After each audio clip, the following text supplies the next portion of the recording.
Manchester, massive sporting city, United and City both in action, of course, in the Champions League tonight. They play on Sunday in the big rivalry, but for us, it's all about the massive boxing show Saturday night. We get a real peek at how the prospects and the big main fighters have progressed and how they've trained tonight. Manchester, football's their world. We're in Manchester, boxing's our world. That's what's most important. Well, Paulie and I love the football, don't we? Oh, man, come on, man. I've got to give football love too.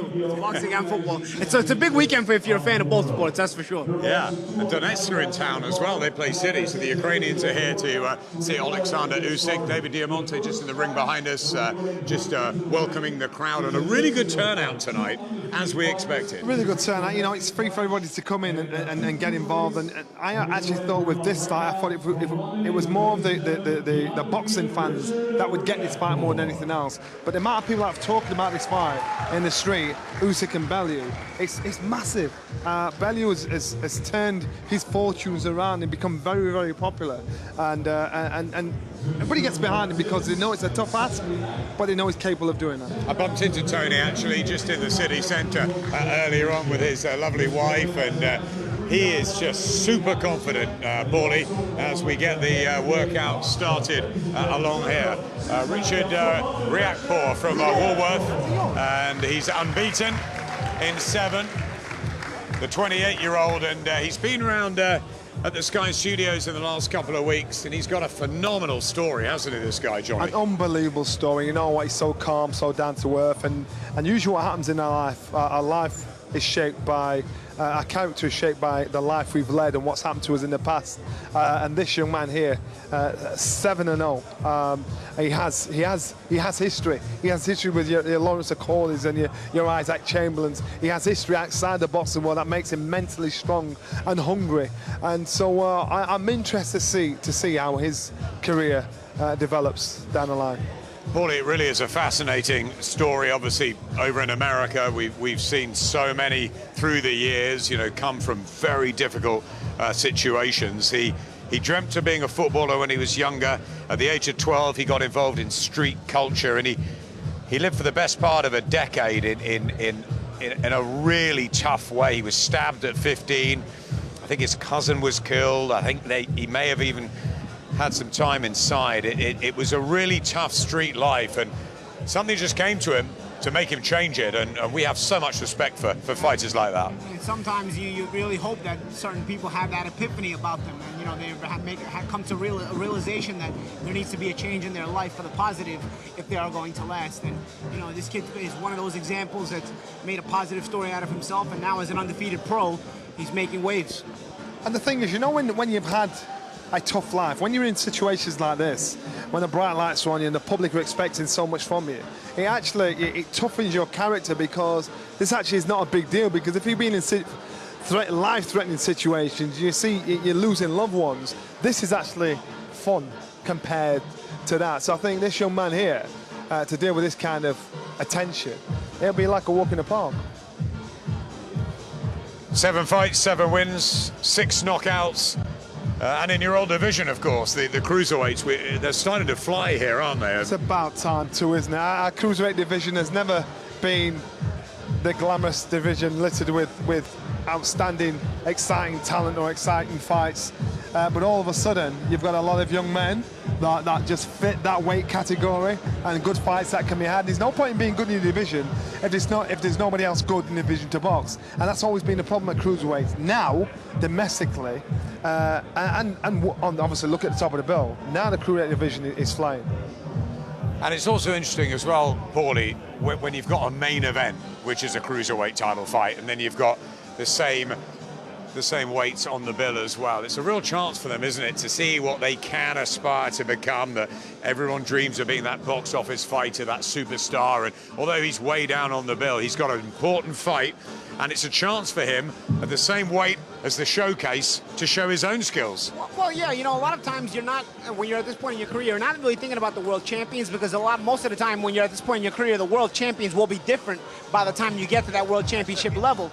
But But what you can do is aspire to be at that level, to look at those guys in a way to say, you know what, I want that fanfare, I want to be under the bright lights, I want to be in that main event. You're probably not going to fight those particular guys, because those particular guys are either moving to heavyweight or they'll move on in their lives and careers. But you begin to understand what it's like to be at that level just by being on this undercard, winning the fight, and then coming out and watching your weight class at the highest level.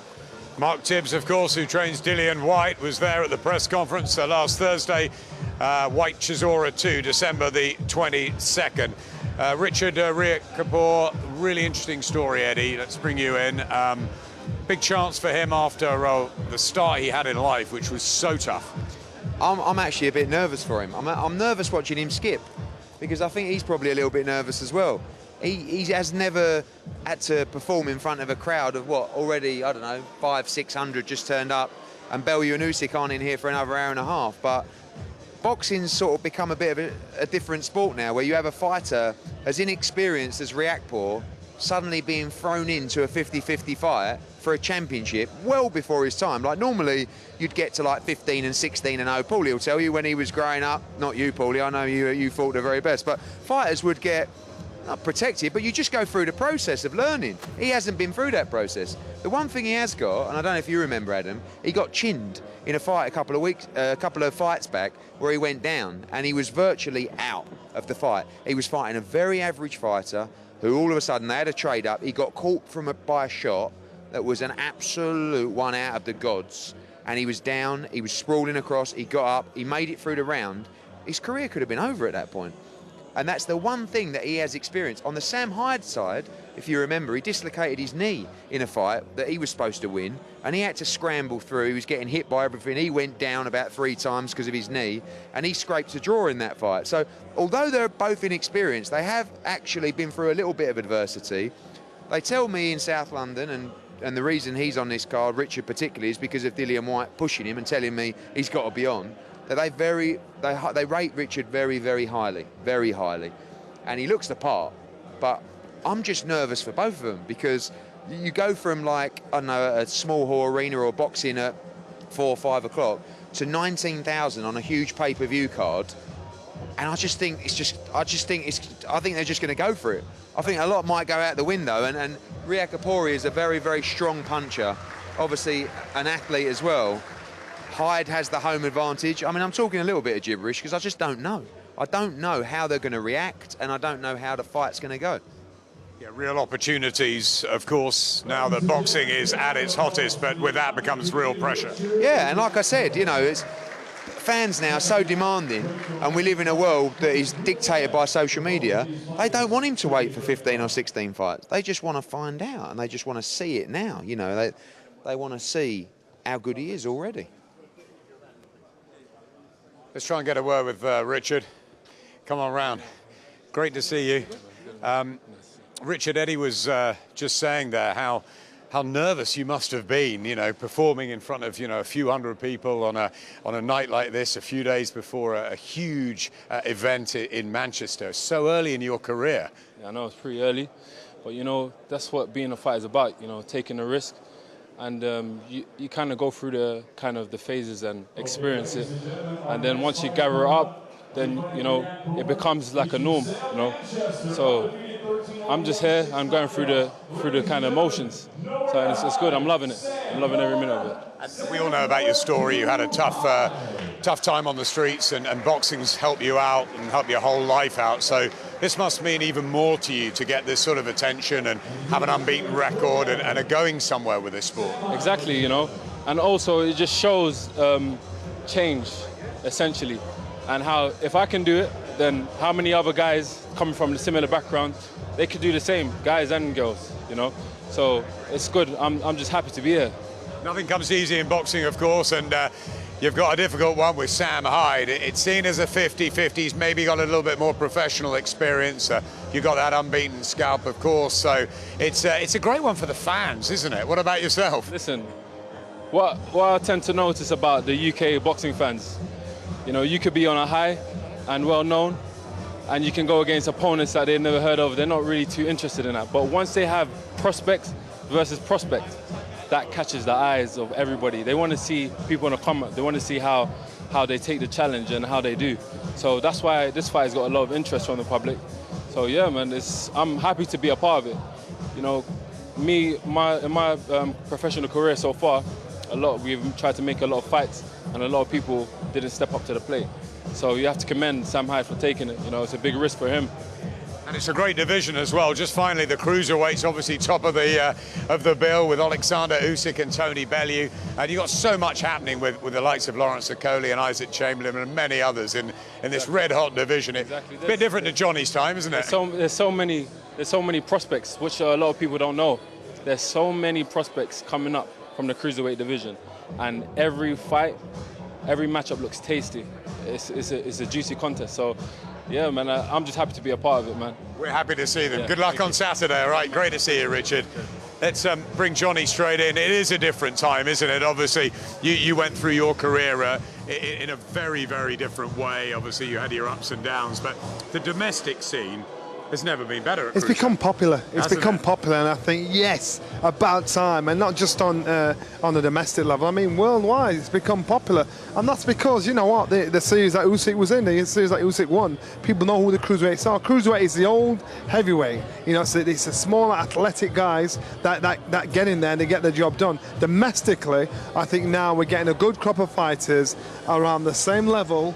I want to fight each other. You see, I remember the sort of Dennis Andreses and the Bruce Scotts and the Terry Dunstons, but you look at some of these guys now at Cruiserweight, and they're heavyweights, really, aren't they? They're ready to go up. That's right. And the heavyweight is obviously the glamour and golden division. Is that why people want to get sort of on the road as a big cruiser first? And that's part of the reason why the Cruiserweight division has probably not been that popular, because if you're a good Cruiserweight, all of a sudden you know you're going to be a good heavyweight. So Oleksandr Usyk, I can imagine him, if he gets through Saturday night, jumping up to heavyweight, forgetting about the Cruiserweight division, because that's where the dough is, that's where the big fights are, that's where the money is, the glamour. Everyone wants to be the heavyweight champion. So therefore, this is like the training ground for the heavyweights coming up. You look at Lawrence Okoli, look at the size of him. Look at Richard, who's just got out of the ring now. Look at the size of him. Big guys, these guys are units. And they look the part, Bawley. Yeah, they look the part, and they've obviously had a good training camp, so they'll also be. They not only will look the part, but they will be the part on Saturday night. Well, this is the opponent for Richard Riatpour. It's Sam Hyde, trained by someone we know very well in Joe Gallagher, who's obviously had that massive win over in Saudi recently with Callum Smith, who's been around this week parading his belts. I was at Anfield the other week when Liverpool played Cardiff and Callum came on at half-time. It was a fantastic win. He also had Callum Johnson knocking down Batebiev out in Chicago. So Joe's hot at the moment. What of this Sam Hyde from Sale?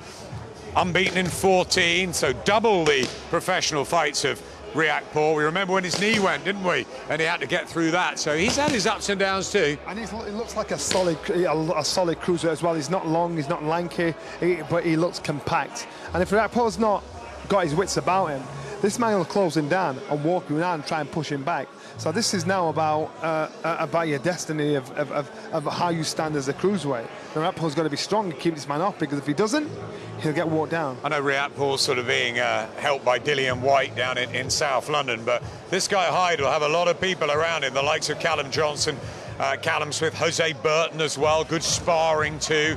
That will play a part, won't it? And the camaraderie of the gym. Without a doubt. Success breeds success, and these guys, you know what they're capable of. And listen, in our gym, when we had world champions, European champions, to me in my head, I thought, well, what's the difference between me and them? And that's that they can perform in public, so you know it's attainable, you know it's reachable. So for Hyde, he'll think the same. I think it's my turn next.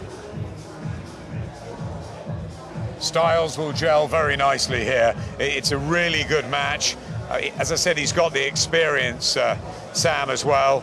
He's been in with the likes of Simon Vallily, I remember, and he might start a slight favourite here. He's got obviously the home patch as well, and they'll believe Riatpour just hasn't had the professional grooming really yet, that Hyde can take advantage of that. He might not be as skillful, but he might have a little more heart and strength. Yeah, and from what I can see here from the public workout, if I can gain anything out of it, Hyde will be looking to move his way inside. Obviously, he's a shorter guy. He's throwing a lot of setup punches, some of them loopy, to try to hit the taller guy. So, yeah, I think Hyde will come try to bring the confident approach and try to bring the fight to the taller man, Riakpo, and also try to take advantage of his more experience, maybe try to catch him cold or catch him off balance early in the fight. Sam began boxing at 14 at Sale West under Paul Dunn, who used to look after Ricky Hatton. He won a junior ABA title in 2011. Didn't make it onto the GB squad, so turned pro with Ensley Bingham. What a left hook Ensley Bingham used to have, eh? Yeah, he could fight. At the Champs Camp. Yeah, that's what I'm I saying. passed it today, actually, the old Phil Martin Centre. You know what? It's history in the making, and every city has had their time. Manchester had their time. It looks like they're getting their time again, turning the champs out. Got one over Blaise Mandu as well, who was undefeated over 6 in October 2016. That was in Manchester as well. Now with Joe Gallagher. I think it's been frustrating, both of these guys, Riakpo and Hyde, getting fights, so they've got to fight each other. Yeah, sometimes that's how it goes, you know? You can't fight anybody else that'll fight you, so you kind of wind up against each other in a tougher fight than maybe you would expect this early in your career. Eddie, it's a great clash of styles, this one, isn't it? Yeah, I mean, Sam Hyde's, like I said, got a little bit more experience than Riakpo. I think Riakpo probably hits a little bit harder, but again, has been hurt at a low level. So I think Sam will be looking at this fight thinking that he has the ability and the power to hurt Riakpo. I just don't know. I mean, I think really a lot will come down in this fight to who handles the occasion the best. Sam's a local guy, he's going to have a lot of support in the arena, but someone may rise and someone may fall, and I think a lot of that will come emotionally in this fight. Different backgrounds as well. He was a decent amateur, whereas Riakpo has come late after his street life, so that might come into play. Also the Joe Gallagher link now. He left Ensley Bingham, he's with Joe.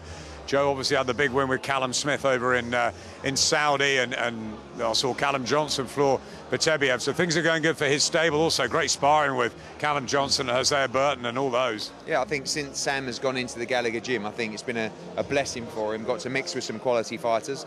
But Riakpo has Mark Tibbs as well, and that whole setup down in South London now, so I don't think you can take too much from that. I just think it's going to come down to chin, heart, a little bit of emotion, who can handle the situation the best on the night, and it's very, very high pressure. Great turnout, isn't it, Eddie? Really good. I mean, there's a lot of Shakhtar Donetsk fans as well coming outside to see Usyk. They're a bit lively as well. I know, well, they're trying to get to the game as well. I just think that it's a big occasion for boxing, this is. I mean, I did an interview earlier and I just said this is the biggest fight and the best fight I've ever promoted. And I mean even beyond Joshua Klitschko, because this is the pinnacle. It doesn't get any bigger, does it? You know? Yeah, but it's like as a kid watching fights, whether it's Leonard and those kind of fights, the undisputed championship is the absolute pinnacle, and that's what's on the line. More from Eddie, Paulie and I in a bit.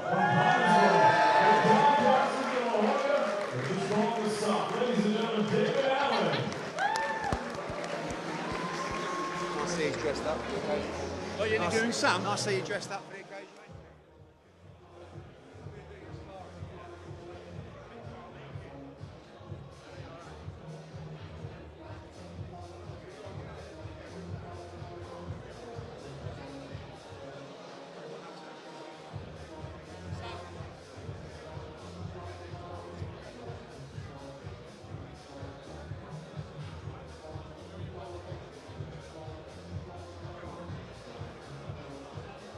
Welcome back to the National Football Museum here in the city centre of Manchester. A fantastic atmosphere is building. Hundreds of fight fans have made their way in, and it's still early doors before we get to see the main protagonist. I'm joined by Spencer Oliver, and Johnny Nelson has joined us as well, made the short trip over the Pennines from Sheffield to come and be with us for tonight. Spencer, first of all, as I say, this atmosphere, terrific as you'd expect. This will give us a nice little taste of what to expect on Saturday night. Yeah, we wasn't sure what to expect here today, did we? We didn't know what the turnout was going to be like, but they've come in their drones here, and it's real good sense in this arena this evening. That there's a real buzz about Saturday night, and I can't wait. Really looking forward to it. Despite us being in Manchester, I'm sure Tony Bellew is going to get massive support, isn't he, on Saturday night here? There could be quite a few Ukrainians in as well, making a bit of noise. I actually thought this fight, unless you're a boxing purist, not many people would know about this fight, because Usyk's an unbelievable fighter. Tony Bellew, again, going into for such a hard fight to get off. But then all of a sudden you walk around the streets, everybody's talking about it. There's a derby on Sunday. You think we're here for the football, but everybody's talking about the fight come Saturday night. And I think it's because they've got behind Tony Bellew. They like the story, they like the dream, they like the chancer. At the times when he's been written off, all of a sudden he's come back again. He's in that same position again. And people's thinking, do I dare back against Tony Bellew? Will he achieve the impossible? I think it's achievable, but it's a tough ask. Let's take you inside the ring, because at the moment, one of the most popular fighters around at the moment is Dave Allen, of course, the White Rhino, the Doncaster de la Hoya, as we often refer to him at the moment, coming off the back of a first-round victory as well, only a month ago. He's a hugely popular character, Johnny, isn't he? Yeah, you know what? He's so very matter of fact. The young lad who's got in the ring with him, he's just doing this to Brendan used to do it with us. He'd get one of the youngsters and put him in front of the bright lights, put him on stage just to try and embarrass him, to get him out of himself. And he's just having a bit of fun with him there. For Dave Allen, he likes this. He likes the opportunities that go there. He's not got no wild expectations, but he'll give his all when he gets in the ring, and we've seen that in his fights. He's taking on Ariel Bracamonte from Argentina on Saturday night. I'm sure he'll get a huge reception, Spencer. He said to me a while ago he'd fight anybody for a packet of biscuits.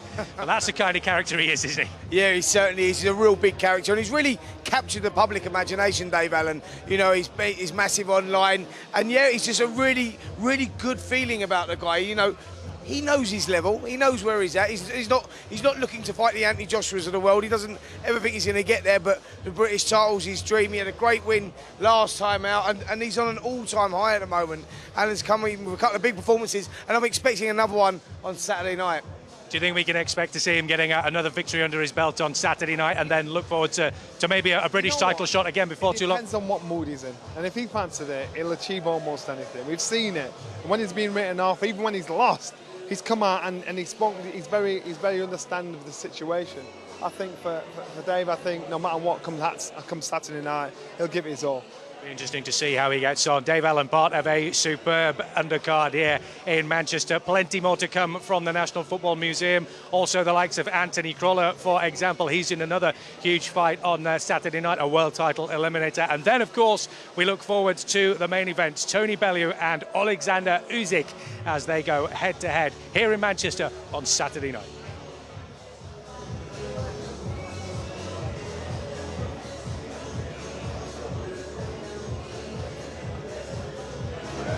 It's all happening here in Manchester. Dave Allen in the ring, entertaining the crowd as he always does. Sam Hyde joins us. Sam, a little workout there and a big night for you on Saturday. Massive night, massive night, massive. I've been at the arena 4 times, so this is my 5th, and it's definitely by far the biggest. The fact that it's a Cruiserweight Championship fight main event, it's what dreams are made of, and obviously it's a pay-per-view card as well, so huge opportunity for myself. It's a huge opportunity for the pair of you. We were speaking to Richard a little earlier. He was saying he's had difficulty getting matched. Yeah. I think you've had the same problem as well. We remember the knee issue, and then you changed to work with Joe Gallagher in a couple of fights, but you sort of need this to progress your career, don't you? Yeah, for sure. Like, I've had certain setbacks in my career, no fault of my own. With my old training camp and stuff, he couldn't train me anymore, and I made the move, and since it's just been stop-start, and I'm ready to start going on these shows on the big nights, and I've always said I'll fight anyone, and he's undefeated, he's 7 fights, 7 wins, and this will be his first fight where he's actually fighting someone who's going to try and take his head off instead of someone who's going to roll over. But what an opportunity on this stage for us both to do it. It's a wonderful division, isn't it, as well, with the likes of Lawrence Okoli and Isaac Chamberlain, and we saw Matty Askin as well. There's so many of you around that weight, and of course the top of the bill being Usyk and Bellew as well, just adds the icing, and it can make you dream, can't it? Oh, completely. And when you're watching the Cruiserweights on the TV and you're thinking, I can do that, I've sparred him, and you know what you've done in sparring against him, and you're thinking, when's my time going to come? And I do believe it's now. I'm just turned 25, and I'm so grateful that all the stars have aligned to get me on this. Has it really helped you join Joe Gallagher? Because obviously with Callum Smith's big win and Callum Johnson's great performance out in Chicago, and the buzz and the camaraderie, is that going to bring you on, not just with sparring, but also mentally too? Oh, completely. That's mentally is the majority. I think obviously we get top sparring, but Joe would bring that in anyway, even if they weren't there. That's unbelievable. But just seeing the highs and the lows of the gym. So from the people saying he's going to lose, and then him beating him, and all the little things that all he will know everything about. And in the camp, stuff may not go right all the time, and you just got to believe that that's normal. The point we were saying about these matches being put together, it's fantastic, isn't it? That sort of almost, week in, week out, we've got these pick-em fights where we're not quite sure what's going to happen, and it's terrific for the fans. And all the way down the bill on the undercard, we're talking about Sam's fight with Rakpo. You're not only seeing matchups that are fun to watch in the main events like we did in the old days. You're starting to see great matchups all throughout the entire card, and that's really motivates you to want to watch the entire card and not just go get up and get snacks during the undercard. So I'm excited to watch all these fights, and as I watch the public workouts today, and I see all these guys, and I see each of them getting ready for one another, and you start to see the gleam in their eye, and you start to see how excited they are and the focus they have. Makes you really excited for Saturday night. Sam, let's have a look at Dave Allen. I mean, he is just such a character, isn't he? The old Stars and Stripes, and he's made a name for himself, hasn't he? He's fantastic. He's amazing. He's a top lad. He's a top lad as well, and he loves it, and he deserves it. He's a character, that's for sure. Dave Allen needs a reality show. He really needs a reality show. He's absolutely brilliant, isn't he? From these public workouts to the funny house with the weigh-ins to the social media stuff, he's brilliant, isn't he? We need more of that in boxing, and he can fight too. Yeah, sure can. Sam, thanks very much. Yeah, thank you. We'll let you go. Cheers, mate. We'll see you at the press conference tomorrow. See you tomorrow, Sam. Paulie, just leave that with us. Great. Paulie, let's just concentrate on Dave. So, a lot of people have sort of said he's the cult character, and people have laughed at sort of how far he can go. But obviously, he's fought for some big fights now. Being in with the likes of Luis Ortiz and for the Commonwealth title. What do you reckon with Dave? What is the plan, the limits?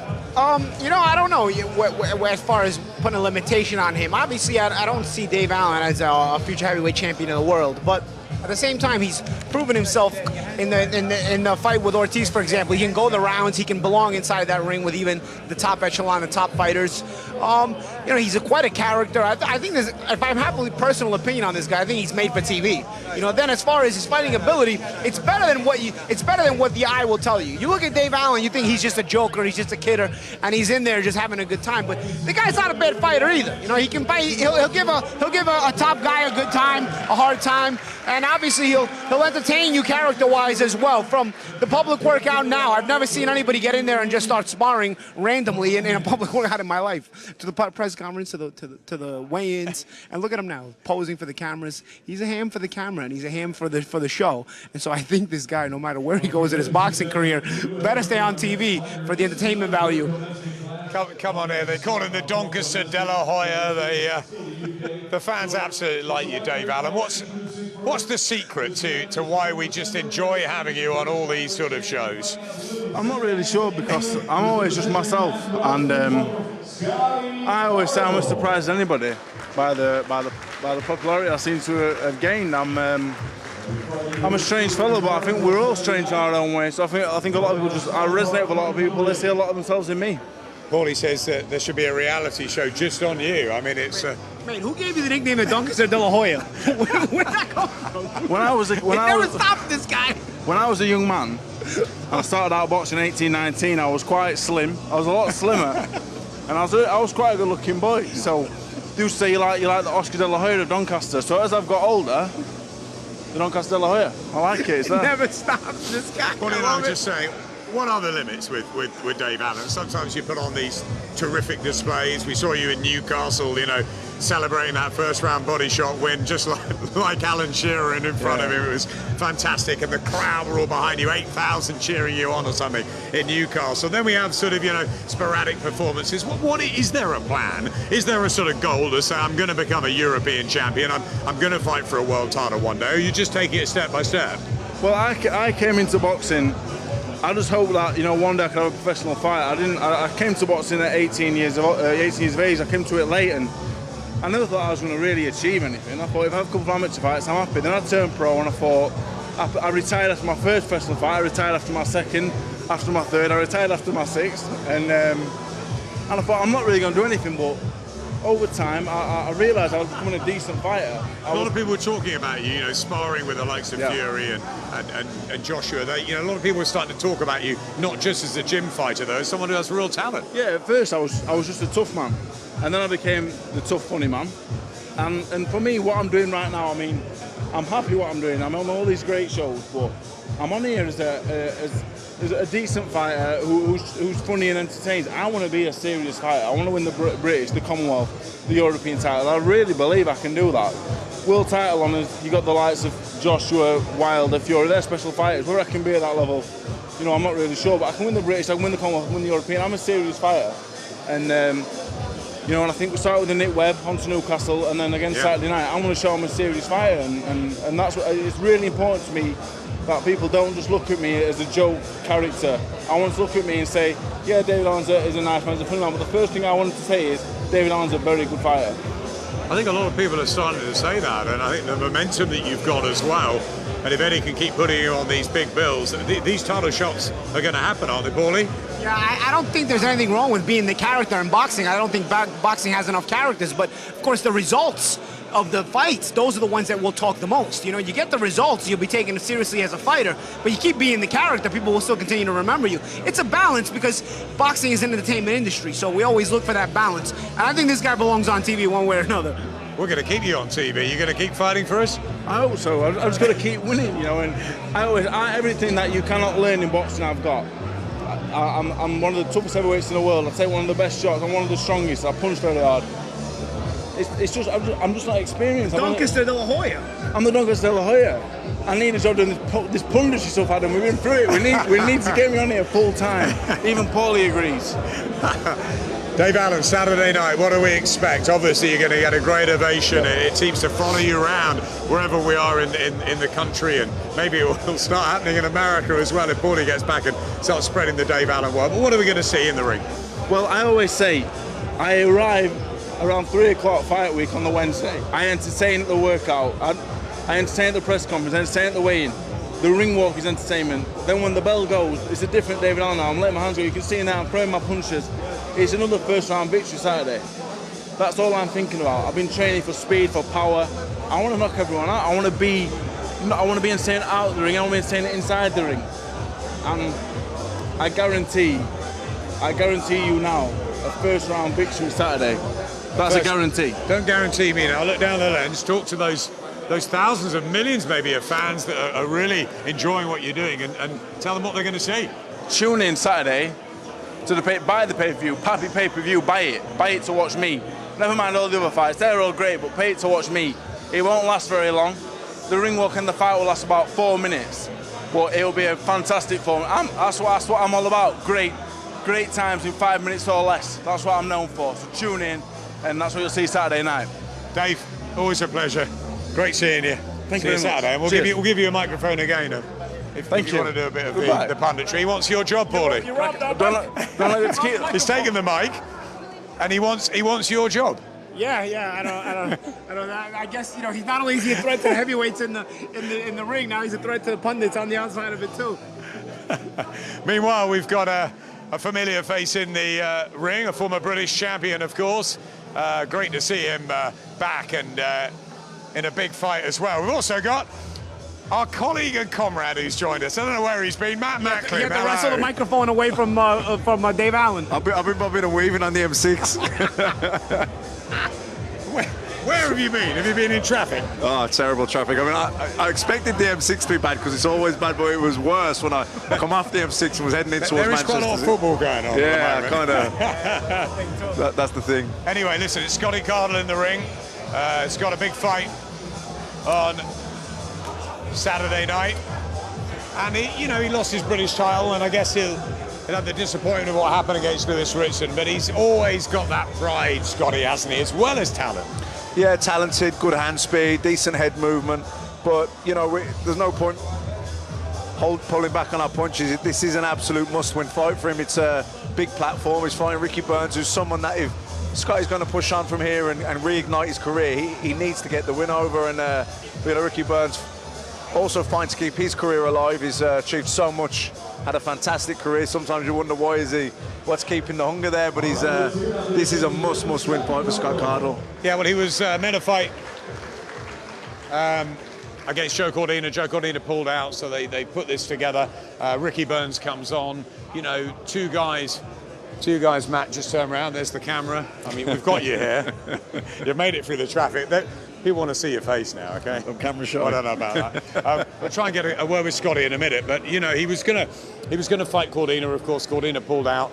Then Ricky Burns comes in. It's a strange one, isn't it? Both of them have got to come through this. Yeah, like I was saying, I mean, it's an absolute must-win fight for both guys. You know, Ricky Burns, you wonder why he's keeping the fire burning at this stage in his career. He's achieved so much, but you know, if he was to lose to Scotty Cardle, I think that would certainly be the end for him. And also, Scotty Cardle's had a couple of losses there. He lost his British title, then he got, you know, knocked out by. He had a good first round, but then he come unstuck against Lewis Ritson. So you know, if he's to lose, where does he go from here? So it's an absolute must-win fight for both men. Let's find out exactly where Scotty Cardle goes from here. Great to see you, looking sharp in the ring again, and they can't keep you down, can you? You got too much pride and skill for that. Of course, well, obviously I was supposed to be fighting Joe Cordina for this one, and I've trained really hard for this. So at the end of the day, I just felt, just get me in, and I don't want to be erratic about it. I want, like, I've trained hard and I've been sensible in my training, so I feel switched on and I'm ready for anything really. And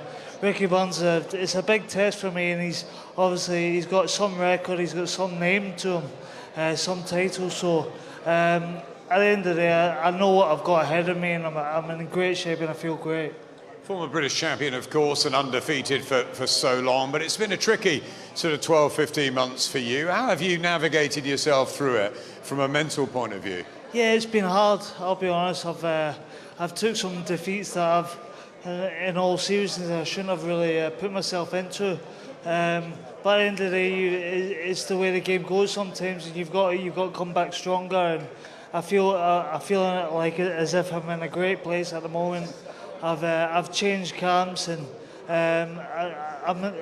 to be honest, I feel great, and the training's been going great, and I'm as fit as I could be, to be fair. I'm in a good place, so good stuff. Yeah, the Ritson fight particularly, because it was sort of kamikaze from you in that first round, and it was unlike the Scotty Cardle of skills and the 12 rounds that we see from you, and you sort of went for it, and maybe it was, I don't know, you hadn't trained quite right for it, or you felt it was all in that first part of the fight. You came unstuck. So was it back to the drawing board and back to sort of thinking where your career can go, and obviously you want this British title again and to go on? Yeah, well, of course, obviously with the Ritson fight, it wasn't too much preparation into that one, and I seen a bit of a weakness, and I jumped on it a bit too much, to be honest.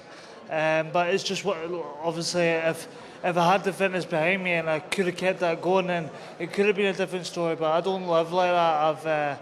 I've experienced that now, and it's all about staying sensible and keeping my head in each fight I take. And obviously going back to my pedigree in the amateurs, and I've just got to think about it more clearly and be more sensible in that ring. What's going to be Joe Cordina? Now Ricky Burns. I mean, these are tough fights, aren't they, Scotty? They don't come easy. But you've got to go in there in front of the huge Manchester crowd, which you're used to. You're used to this sort of stage. And do you believe you belong at this level still, and the fire's still really burning in you? Yeah, without a doubt. Obviously, when I turned over, we're nearly 7 years a pro now, but when I turned over, my 5 year plan was to be world level. And in all seriousness, I failed that, you know what I mean? So a fight like this is a fast track to world level. I think if I put a show on, which I know I'm capable of, I could really do the job and put myself forward to some big fights, hopefully. Final question. How do you become one of the very few fighters to beat the multi-weight world champion that's Ricky Burns? Just staying smart, just keep on my head, keep my head the whole time, and just box the way I can. That's all I can say about that one. I don't want to give away too much. We wish you well, Scotty. It's a great fight on a great night. and fantastic to see you back. It's really nice. He's a top character. We were talking about David Allen just a few minutes ago about how he can make people laugh, and people are starting to talk about it. A lot of people talk about Scotty Cardle 3 or 4 years ago as a world-class fighter in prospect. Yeah, he had a lot of hype turning pro. He was in Joe Gallagher's gym, which was really buzzing at the time. He had a lot of great sparring there, Anthony Crolla, etc. And I think there were big things expected of him. And he's had a good career up to now, but I think he's levelled out a little bit. I think he's found his level at British title level. I think any time he's kind of tried to move even beyond that, it hasn't happened for him. And even at British level, you know, he had those tough fights with Mashadad, who was a good fighter, but you know, that was definitely Mashadad's top level. And you know, against Lewis Richardson, and he got blown away in a couple of rounds. So you do start thinking, where does he go from here? And he's fighting Ricky Burns, who's obviously former world champion. And you know, I'm looking at Scotty Cardle and you're looking at Ricky Burns. You know, when you're trying to evaluate the fight, you're trying to say, well, how does he beat Ricky Burns? What does he have over him? And he doesn't. I don't see any department that he really beats Ricky, unless Ricky Burns falls apart and gets really old overnight. I don't see how he beats Ricky Burns. There is Ricky. Nice to see him in the fluorescent shirt. Bright day for fight fans. It's a great matchup, isn't it? It's a strange one. It's one we didn't expect, but Burns-Cardle is a good addition to the card. It's a great addition, and again, anytime you have these kind of fights where both guys are kind of fighting for their careers, kind of, you know, a last-ditch effort to make something great happen in their careers or something positive happen in their careers, they're going to give it that little extra effort, that little extra heart, a little extra determination, because, you know, before the first bell rings, you know what's on the line, you know? And so these guys may have maybe taken some tough losses. They may have maybe a little long in the tooth, but they'll probably have lost just enough of themselves, but still have just enough desire to make it entertaining and make it a contact kind of a fight. So the strange machinations of the boxing world and the way it unfolds is that there was talk of Ricky Burns fighting in Kansas City in next weekend on the big DAZN Sky Sports show out there. But they pulled him to this one because Joe Cordina's out, and it's obviously a box office card. You've got to just be prepared for every scenario, haven't you, as a fighter? Yeah, without a doubt. You know, opportunities, especially at this stage of both guys' career, they get an opportunity, they have to jump at it. You know, Ricky Burns has had a sensational career. We're joking a bit earlier, saying I don't know how he still has the hunger in his belly, but he does. And Scott Cardle certainly, you know, he's certainly fighting for his career too. So, but I'm just thinking, analysing both guys' styles, and I'm just thinking, where does Scott Cardle, you know, how can he exploit any weaknesses in Ricky Burns, who's got really good fundamentals, he's got good defence, solid jab, he does the 12 rounds well, even though he's, you know, older now and, you know, he's at the end, twilight years of his career, I still don't see where Scott Cardle can get the win over Ricky Burns. I struggle to see how he wins this fight. Scotty Cardle is 6 years younger. He's won 23 of 26, but look at Ricky Burns' slate. 50 fights, 3-weight world champion, and a guy that worked in a Coatbridge sports shop, and you know, he didn't even know if he could make it at British level. He had that up and down with Carl Johansson, and it looked as though that maybe was his level. And we talked about levels with Scotty being maybe him leveling out, but no one could predict what would go on and Ricky would go on and achieve in his career. It's been fantastic, and in many ways, and obviously Ken Buchanan, Jim Watt, Scott Harrison, so many great Scottish fighters over the years, but in many ways he's achieved as much as any of them in Scotland. Yeah, he has. He's just done it a bit quietly, you know. I think because his demeanor is not loud and it's not vociferous, people kind of underestimate Ricky Burns. But if you look at the record and you look at his resume on paper, you take a look at it and you maybe you take out the name Ricky Burns and you look at that resume and you say, oh, this is a very good fighter, you know. But sometimes you look at it, you have a tendency to look at Ricky Burns because he's so quiet and because he's so reserved, and you kind of underestimate him a little bit. But he's had quite the resume. Yeah, and it's an unbelievable example of keeping the faith, keeping the self-belief. You know, you'll hit speed bumps, you'll hit, you know, backward steps, you'll have setbacks, but keeping the faith, keeping that self-belief, persevering, sticking to it, and following your dreams, and not letting any that self-doubt creep in, but just staying the course. And you know, he's gone on to achieve so much after those early setbacks. And that's the thing. If you stay the course, you stay the course despite the negativity. Sometimes you find yourself prepared for these random opportunities, and a fighter like that can take advantage of them because he's always prepared. And the only way he's always prepared is, as Matthew said, he stays the course consistently. I remember back in 2010, and he had a marking time win over the part-time ice cream salesman Youssef Al-Hamidi at Upton Park, and just a few months after that he was in Kelvin Hall, down in the first round. Everyone thought he'd found he found it the hard way, and he came back and beat Roman Martinez for his first world title. You look at some of the names on the record, the likes of Michael Katsidis, Kevin Mitchell, Jose Gonzalez, Ray Beltran, Terence Crawford. You know, he didn't win all of these. You know, Zlatican, Oman Figueroa, you know, Michele De Rocco, Indongo, Crawler. It's a real who's who around that weight class of the last 10 years. You know, he lost on points to Terence Crawford. I mean, he has, like Paulie said, he's got an unbelievable And he resume. did all right in that fight. I think Ricky's been stopped, right? Not that I can remember. No. Talk about, you know... No, he's never been stopped. And that's what I was sort of not referring to, but that's where I was kind of going with the Scott Cardle thing. I thought, how does he beat him? You know, I don't see him stopping Ricky Burns. I don't see him outpointing him. He doesn't have a better jab. You know, he's got a really good defense. It's only if he's fresher and Ricky just hasn't got the father time catching up with him. Exactly. But he looks so drastically strong. overnight as well, because he hasn't shown any major signs of deterioration. You know, we were speaking to Richard earlier. Richard was saying, you know, I hope that I can be an inspiration to the guys on the streets, that they can find a way out. But Ricky Burns should be an inspiration to so many people, because he has kept himself fit. He has utilised every ounce of the talent that he's been given. He's been dedicated. He's been utterly professional. You know what, as well, he's such a nice guy too. Yeah, you know, and that's the thing, you know, I think when you go through the ups and downs of this boxing career, you kind of find, you know, the moments where you can be confident, the moments to also be humble, and the moments to kind of be reserved to yourself and say, you know what, if I don't believe in myself, no one else will, you know? And it makes you appreciative more so than arrogant, because you know it can be taken away from you so easily. So he lost to Alex Arthur, remember that, on points. Carl Johansson, when he was knocked down about 3 times, I think, in that fight, but he went the distance. That showed his heart and bravery.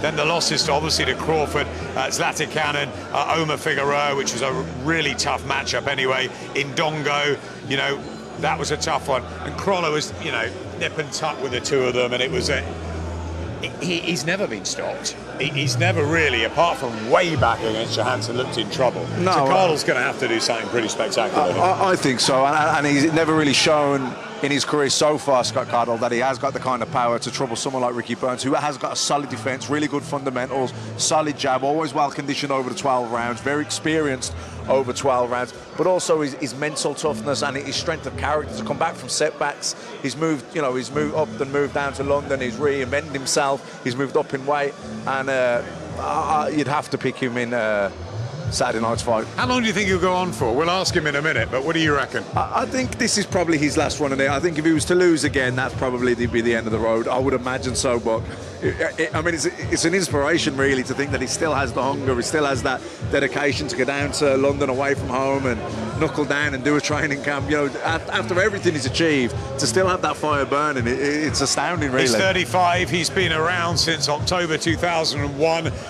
389 professional rounds. It's a long innings, isn't it? Yeah, absolutely. I mean, I turned pro in July 2001, and I've been retired almost 2 years. He's still going. But he looks sharp still. Behind that jab, he does the fundamentals so well. Well, I think he's always looked after himself in between fights. I don't think he's ever had any really bad habits. He's not a bad liver. He's not a party animal. He's always been very dedicated, very disciplined in between fights as well, which, you know, gives you longevity. And he's almost like a Ryan Giggs of the boxing world. He's, you know, lived the life in between fights, and because of it, he's had great longevity. Always been popular, Ricky Burns. And I tell you what, it would be nice maybe if he gets through this one to have one final one in Scotland, you know, against a big name, and, you know, win or lose, everybody comes out for him, and it's a bit of a celebration of his career, because, you know, 3-weight world champion, Scotland's first ever. They should be celebrating that. You know, it's been north of the border. It's great up there for the fight fans. Yeah, it's a bit like, you know, when someone young dies, it's tragic. When someone really old dies and who's lived a great life, and they die and you're at the funeral, it's a celebration of life. And that would be, you know, if he was to end his career in Scotland, and especially if it could be for a world title, then I think that would be the situation. Like you say, win, lose or draw, it'd be a celebration of his career and everything he's achieved. Often difficult to pick your way out and when you retire, isn't it? The two of you have done it in recent times. Is there ever a perfect scenario? It's hard, isn't it? I mean, I went out on 4 or 5 wins, but you know, my heart wasn't in it the same, and I was kind of hoping for one. Bit nip and tuck, couple of the last couple of those. Against guys that I shouldn't have been nip and tuck against. So that kind of told me really. And then, you know, there was always an excuse or an explanation why you didn't perform as well as you could, and there was certainly a certain amount of plausibility to them all the time. But nevertheless, I hadn't performed well for a few years, and I just kind of knew, you know what, that'll do me. I don't know. I felt like when I was in camp, I always wanted to retire. But between fights, I always felt like I can go back for one more. But then I would get to training camp, but I would hate myself for being there. So. And is it that training camp that gets harder and harder? Because it looks like Ricky Burns, so we'll ask him now if he's still loving the training. Come around here, Ricky. Fabulous to see you as always. We've just been talking about 389 professional rounds now, a career that goes back as long as Paulie's, but Paulie's been retired a couple of years. He likes it this side of the ropes now. Why do we keep going, and why do you still look like you're doing there? Fantastic. I know, do you know, I still love it. Do you know, I've always said, and I've said to my family, I've said to Tony, I would be the first to say, if I wasn't enjoying it anymore, if I felt as if I was taking too many shots, I just wouldn't do it. I've always said that, so I would be the first to admit when, no, time's up. But you know, whenever I'm in big fights, I always hold my own. I hold my own in the gym with all these youngsters that we train with as well. So, still going strong, still got another good few fights. And is the secret to your success the dedication, the fact that you've always kept yourself in 100% physical condition, and that you've never let yourself go in any way, and that you've answered the call, whether it be a big world title fight or a smaller fight over the years? You've just been a consummate and total professional. Well, Joe, I've always said, in my eyes, a fight's a fight. Doesn't matter if I was fighting for these big fights, or if I was fighting like 6 or 8 rounders. You know, a fight's a fight. You just need to go out there and go on with it. And you know, even after fights, obviously my diet, the diet always slides, but I'm always straight back in the gym, ticking over, training, just waiting on that phone call to find out when we're next out. But you know, boxing, I love it. So the phone call came fairly recently, because we heard you might be out in Kansas in mid-November next week on the American show. Joe Cordina's out. Scotty Cardle wants a fight. You obviously want a fight. Yep. Here we are. I know, you know, a couple of weeks ago I was gutted for Joe. Obviously damaged his hand. There was nothing he could have done there. Obviously we were in training for America, as you said, and I think it was the end of last week we got a phone call, we'd be fighting this show. The next day, Scotty Cardle's name was mentioned, and you know, I've always said I will fight any day that they put in front of me. So here we are, a few days away, and I'm looking forward to it. It's a strange matchup, it really is, but both of you have got obviously so much talent and ability. You've got the 3-weight world titles behind you. Yes, he's only a British champion, but he had a great pedigree, didn't he, as an amateur, and I think he feels he's failed a bit at the level he should have got to, so it's a massive chance for him. And of course, you want to still show us that you've got it at the grand old age of 35, but looking great. I know, definitely. Obviously, training and that had been going well. Obviously, we're due to fight next week, so we did bring our friend forward. But in my eyes, I always say I train for every fight the same. I'm always prepared for a hard 10, 12 rounds, whatever it is, doesn't matter. So I'm just looking forward to getting in there and doing a job on Saturday. Now Matt, Paulie and I were just having a little giggle about the retirement and when they did it and whether there's a perfect time to go out. And is it on your horizon? Have you got goals still? You've done the 3-weight world titles, the first ever in Scotland. Do you want to have a big celebration in Scotland at some point? Do you want to fight for another world crown? And when does it end? Do you know, I just love it. I just love everything about it. Your family have got to be asking the same sort of question. Do you know, I've already spoke to them, and they know what I'm going to tell you now. I've always said, if there ever came a point, it's 50 fights I've had now, and I've never really come out the ring with my face in a state, took too many punches, even throughout my amateur career, all the fights I had. And do you know, in my eyes, that's what I've always said to myself. First time I start taking too many punches, I would call it a day. We're still going strong, still not taking too many, and like I said, I'm still enjoying it, and I enjoy the training, obviously that Tony puts me and all the boys through. Any names that you really want to share a ring with? I mean, we're going down your list, you fought most of them, including Terence Crawford as well. That looks a great result, going the distance with him. No, do you know, I've had, up until now, I've had such a great career, but like I said, I've still got another couple of years left in me yet. There's no names that really jump out or anything like that. I need to take care of this fight on Saturday first, but they know my views. I would fight anybody at all to devour me. Ricky, always great seeing you. Thank you. See you at the press conference tomorrow. Ricky Burns, fabulous guy, fabulous fighter. Thank you. And he says another couple of years. Well, listen, if he's still as hungry and he's still performing, why not? No, like I said, when he was shadowboxing, he's like the Ryan Giggs of boxing. You know, he's lived the life completely. Hasn't just trained hard for 10 weeks when he's in camp. He ticks over all the time. Never see him go too much above his You fight. saying you didn't live the life every minute of the day? You did in camp, didn't you? I did for 10 weeks. 10 weeks after. But no, you know, but he always did. You know, he always looked after himself. He never ballooned up in weight. I never really heard of him drinking much or anything like that. I don't even know if he drinks at all. So he's always been geared towards having a long career, a lot of longevity there. He's always looked after himself. But it does make you do wonder, having achieved so much, how does it, what's still driving him on?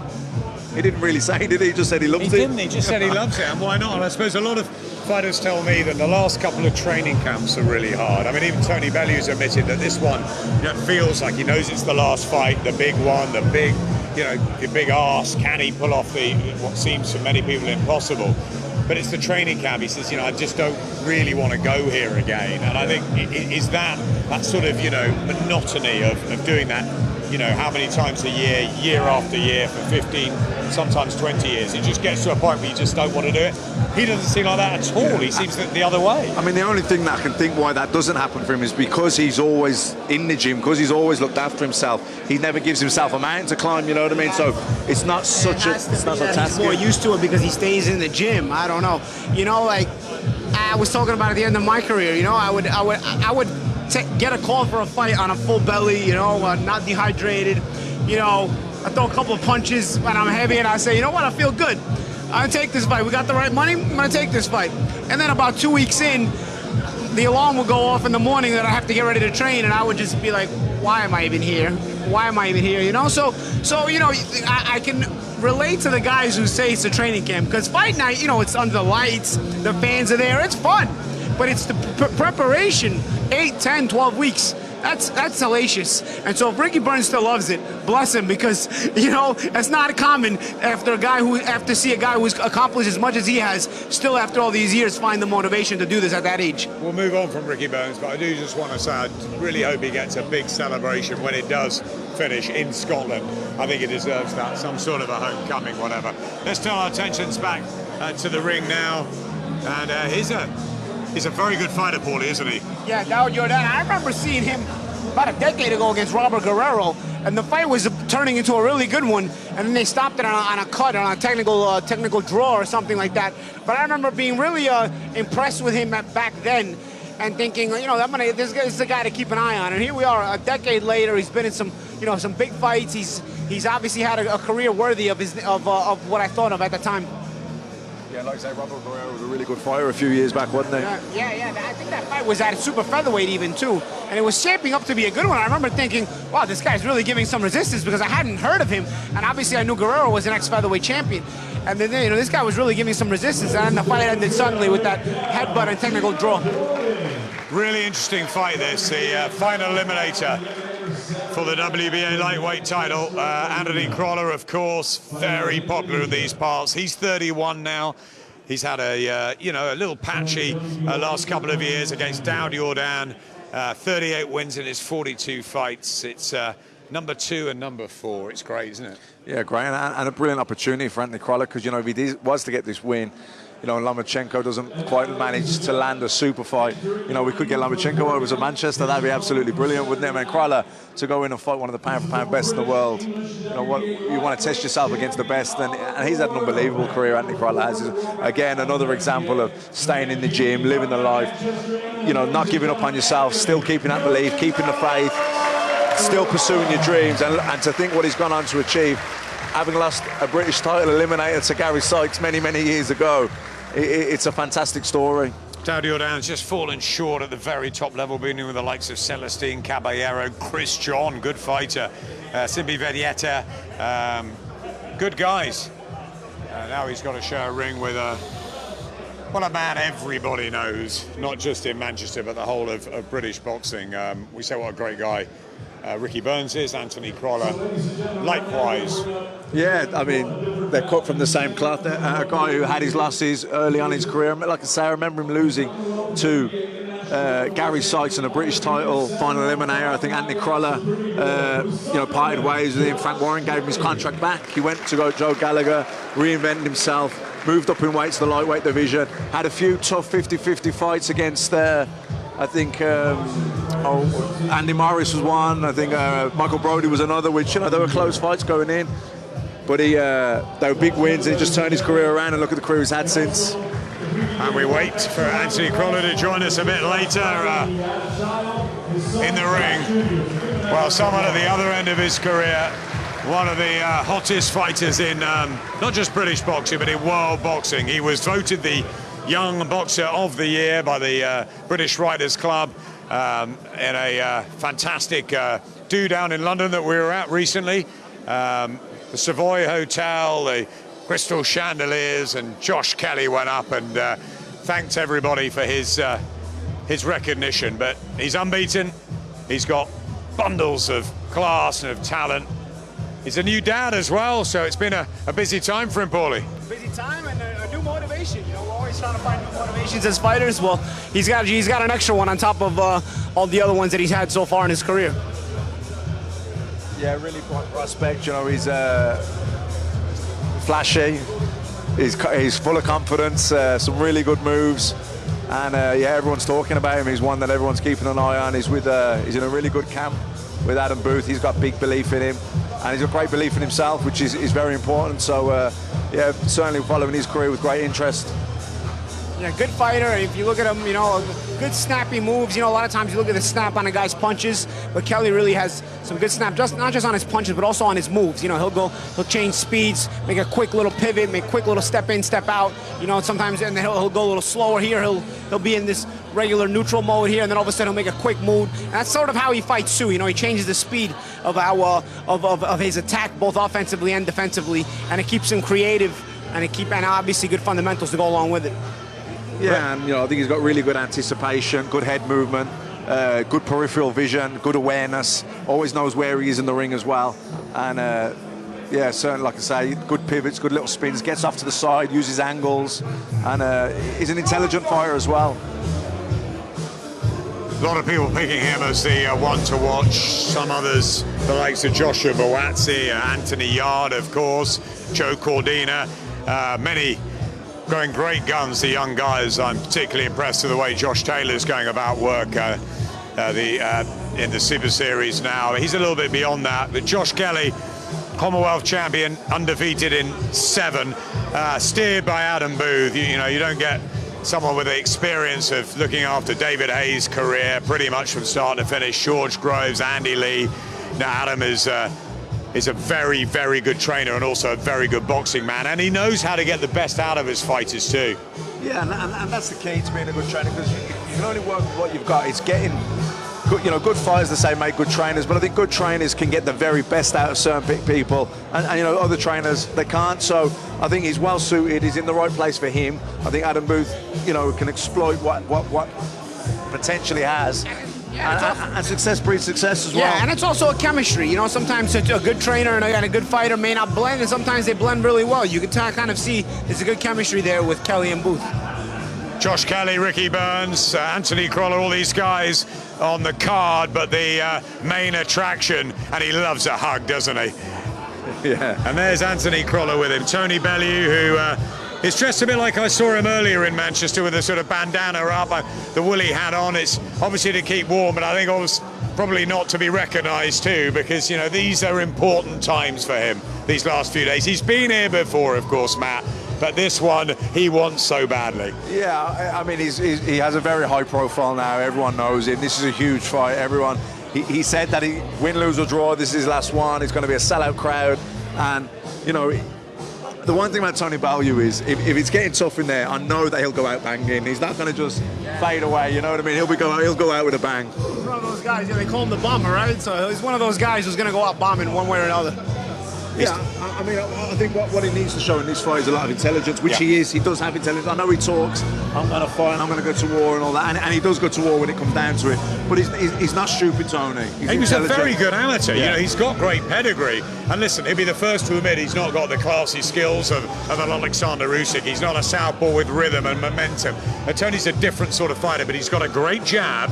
And if you're going to establish himself, and I think what a lot of people are saying, your good friend and old rival Jamie Moore was telling us out in the States recently, when he was there with Carl Frampton and the team and Rocky Fielding and everyone, he was saying that he believes Tony wins this fight because he thinks that he judges distance so brilliantly in a ring.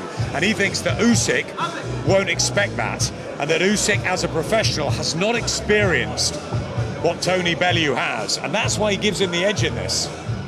Yeah, I was going to say, I don't think that. I think that Usyk wins the fight. I think he wins it on points. I don't think he stops Tony. I think Tony is a lot craftier than people give him credit for. He's clever. He's good boxing IQ. He is a good judge of distance, and he knows how to look after himself. And when the moments do come where if he is under the cosh, he's tough enough and crafty enough to ride them out.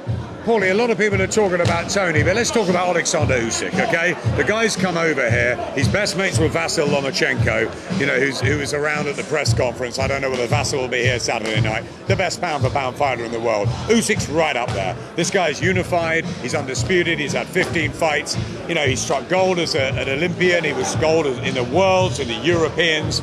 You know, he's a very, very special fighter, isn't he? And I think we've got to admire the fact that he's coming to Britain. Never mind him fighting Tony.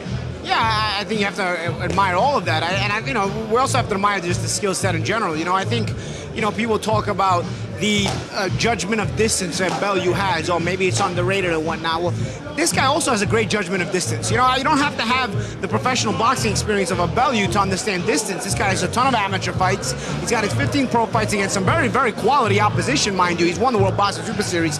But speaking of distance, he still has the legs to consistently change that distance on you very rapidly, and change the punching angles very rapidly, a la Vasyl Lomachenko, mind you. He's kind of a sort of a bigger Lomachenko, so he's not going to do as much movement or is as quick, but you can see the mold, the fighting style, you can see the similarities there, and it becomes confusing for the opponent, and obviously very frustrating. More on Usyk and Bellew later. I tell you what, I want to admire this because all you fighters are different and have different styles. And this guy's got a bit of special sauce, hasn't he, Josh Kelly? Yeah, I think it's his self-belief is probably one of his best assets. He totally believes in himself. He's got great speed. He's got really good peripheral awareness of where he is in the ring. Good head movement and good belief and confidence in his head movement and in his anticipation to read the shots, to read where they're coming from. He's got great upper body movement. Sometimes he can make you miss and then he makes you pay. Very, really exciting to watch.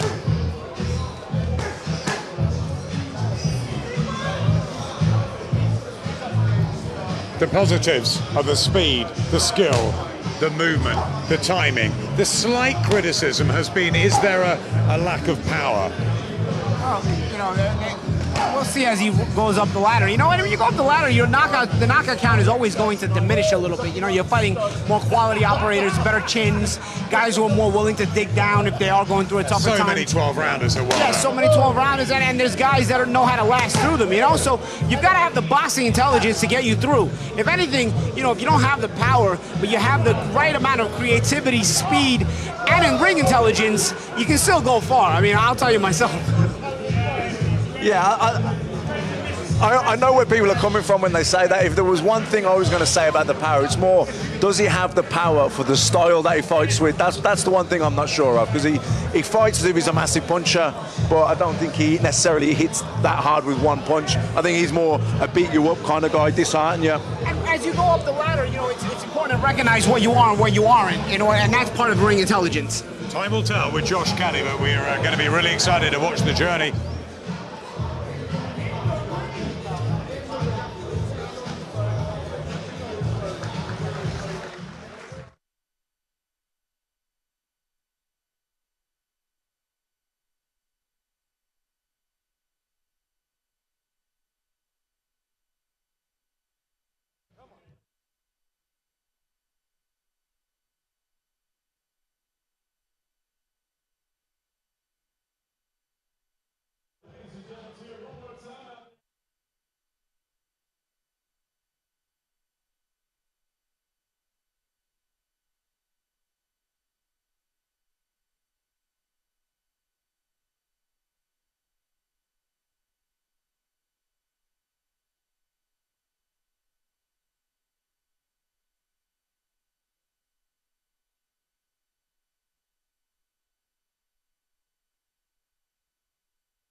lightweight title final eliminator.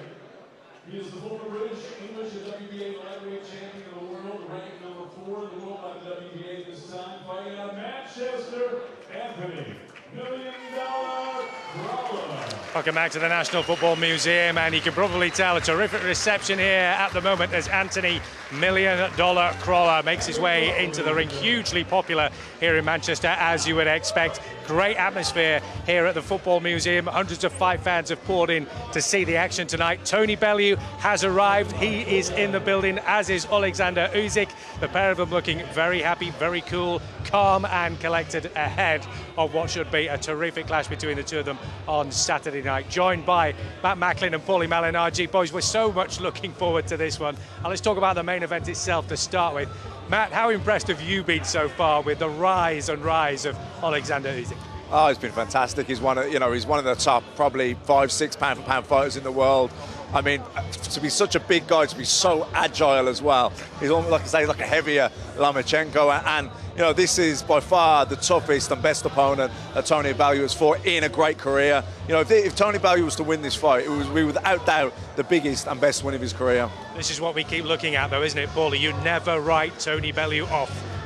If you do so, it's at your peril, isn't it? Yeah, it's at your peril. I mean, even if he's in a tough fight and the fight is not going his way, he's shown us that he can even turn it around. So people have counted him out before the fight, say in the David Haye fight.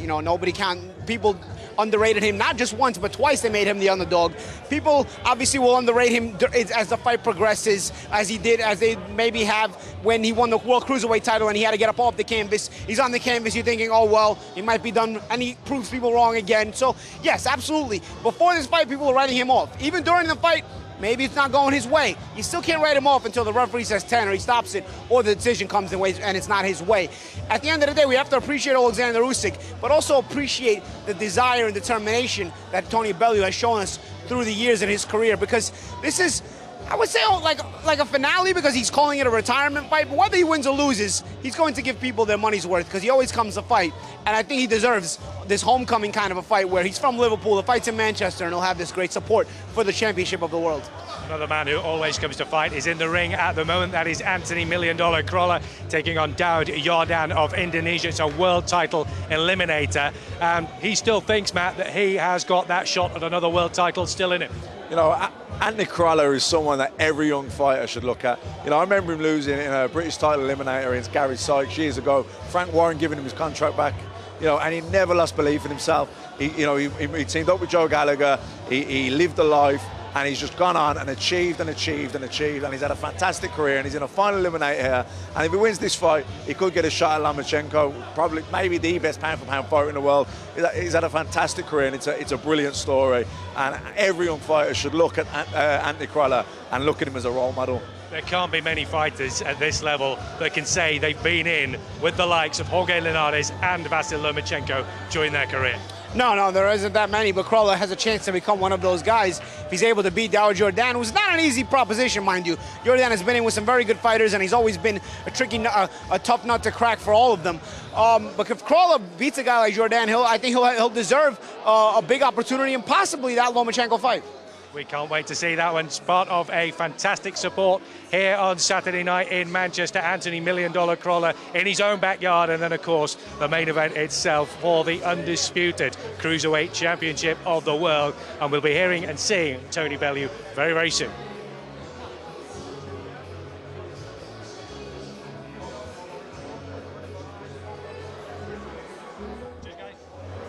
Anthony Crawler in the ring, $1 Million. Such a great guy, isn't he? Popular fighter, of course, and still plenty left in the tank. Looks in terrific shape. We're joined by Josh Kelly, the Young Boxer of the Year. We celebrated down at the Savoy Hotel a few weeks ago.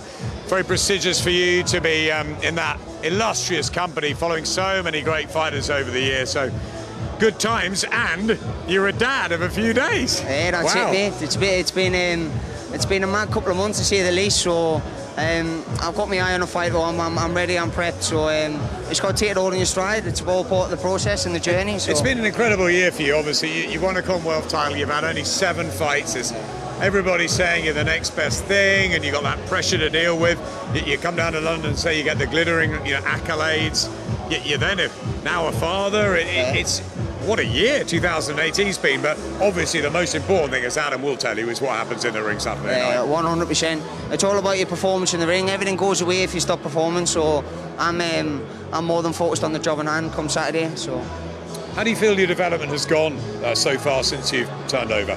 Massive. I looked at a video the other day when I was doing pads as I first joined the gym. I looked at a competitor video I was doing pads the other day, and the development's been massive within 7 fights. So if you compare that to next year, then it's going to be even more of a jump. So I can see myself going places, making a big wave in 2019. Has Adam tried to map out a plan for you down the next couple of years? He does try to map it out. Obviously there'll be bumps in the road like always, but I guess I'm just going to have to trust him, trust the process, which I do fully, and just ride along. I like the relationship you seem to have. It reminds me, you seem to be friends as well as coach and mentor as well.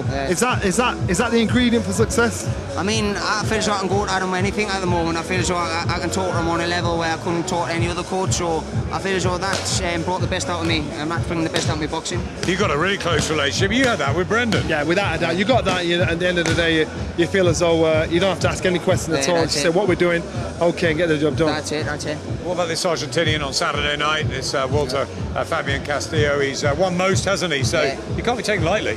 No, I never take any fight lightly. I prepare always to the best of my ability, and I've been mentally and physically ready come Saturday night, and I want to put a show on. I want to really showcase myself on such a big bill.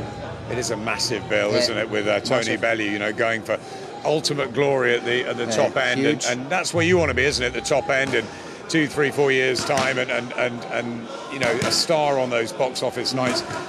What is, without giving too much away with you and Adam and the journey, what are the short-term goals, though? 2019 to maybe take a couple more belts and then move into European and world level, like old-fashioned way? I mean, or do you want to take a chance? I'm easy. I mean, whatever Adam says, I'm down for it. He's been mentioning some big names, which are sort of they're still fighting, but they're fading off in a sense. So we could take a couple of them fights. We could go and drop back down and fight for the likes of Floyd Mayweather and Manny Pacquiao.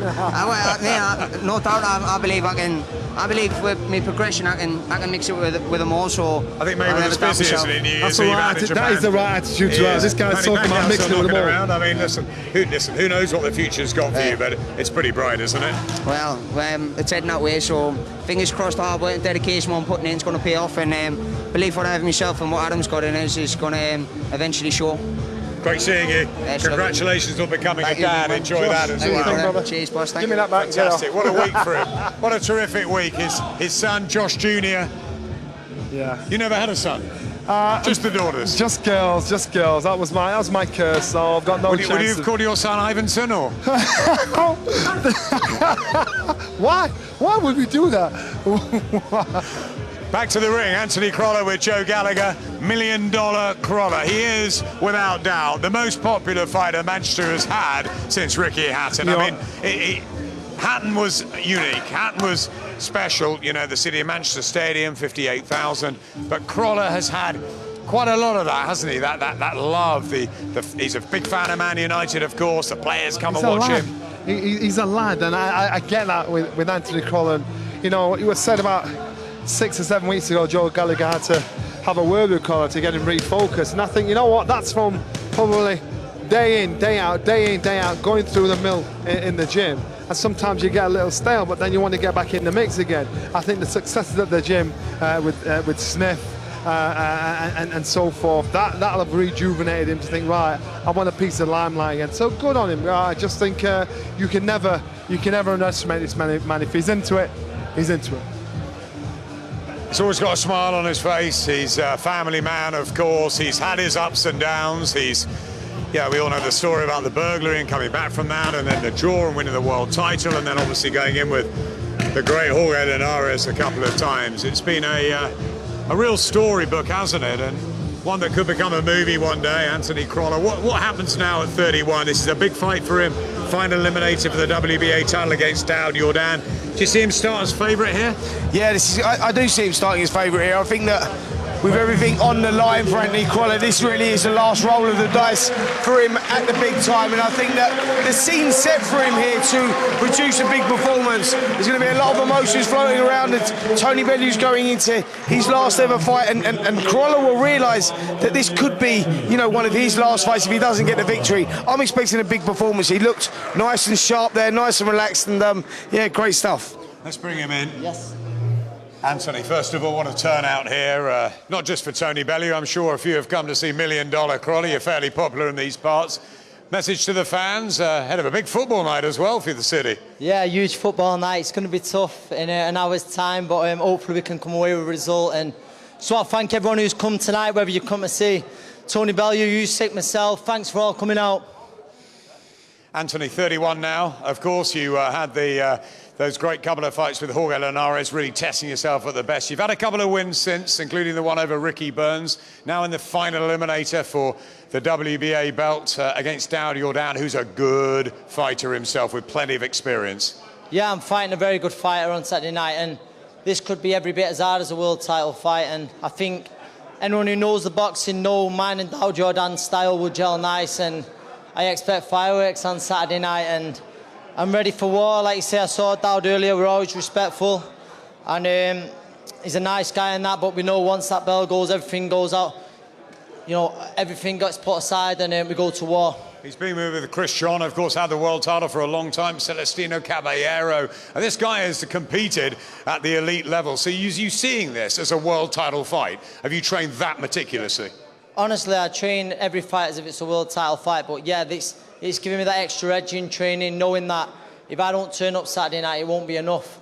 And I like having that fear. It gives me an edge to my training, and it drags out the extra few percent in me, and that's what I'll need on Saturday night. Do you think there is another world title in you? As I said, you're 31. The best days are not behind you. You still feel fresh, feel fit. You know, sparring's going brilliantly, mentally right. You want it again? Adam, genuinely, I believe that on Saturday, this is the best camp that I've ever had. And coming up to Saturday, Joe believes I'm boxing better than ever, but everything on the side of things, like the strength side of things, the speed side of things, I feel fitter, faster, stronger than I ever have done in my career. And I've just got to go out there and show that Saturday night. Yeah. Finally, before we see Oleksandr Usyk and Tony Bellew in the crowd are waiting for that as well, a prediction for Saturday, and how can you possibly try and steal the show? Yeah, that's what I'm going out there to do, and it'll be a tough with such a cracking main event. But I'm not going to make predictions about when the fight ends or like that. I'm expecting 12 hard rounds, but what I'm convinced it'll be an Anthony Crawler win. Manchester loves you, boxing loves you. Anthony Crawler. It's always been a smashing guy, hasn't he, to be around? Yeah, great guy to be around, and you know, always put in big entertainment, gives it 100% all the time, lives, eats, sleeps and drinks boxing. And, you know, he looks as good as I've ever seen him there. He looks sharp, look relaxed, and most importantly, he realises where he needs to be at. Huge night of boxing action taking place at the Manchester Arena, and it's all being brought to you courtesy of Mr. Eddie Hearns Natural Boxing.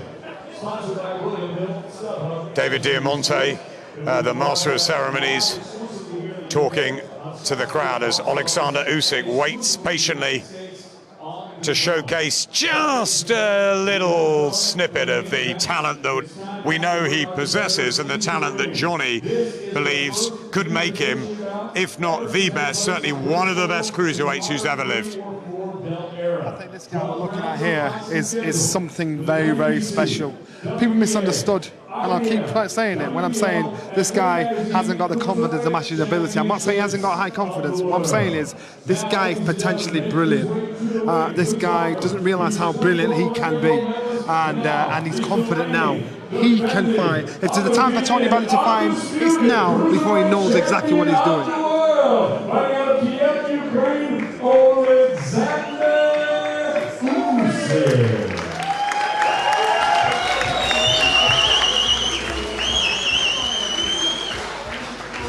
Well, there's a lot of Tony Bellew fans here, but this is a very respectful reception for a very, very good fighter. Sometimes when a guy comes over and you think we're going to have someone special, we're talking to Anthony Crawler, it was great having Jorge Linares here. You know, Terence Crawford, who fought Ricky Burns. This guy, Oleksandr Usyk, if he wins and wins emphatically on Saturday night, could become a part of the heavyweight division, could be knocking on the door for Tyson Fury and Anthony Joshua. And that's not stretching it, is it? No, I mean, there's talk of him moving up after this contest to heavyweight. I think with the boxing skills that he's got, he could possibly well do that. The stuff that he's demonstrated in such a short career, he's only had 15 fights. We must not forget that he's become undisputed Cruiserweight champion of the world. That's a phenomenal thing. Forget his amateur background. To do that, to turn professional and adjust as quick as that and look as sensational as he has done, especially in his last fight against Gassiev, he looked sensational. He looked as good as any Cruiserweight I've ever seen out there. So yeah, great. I'm expecting great things from him.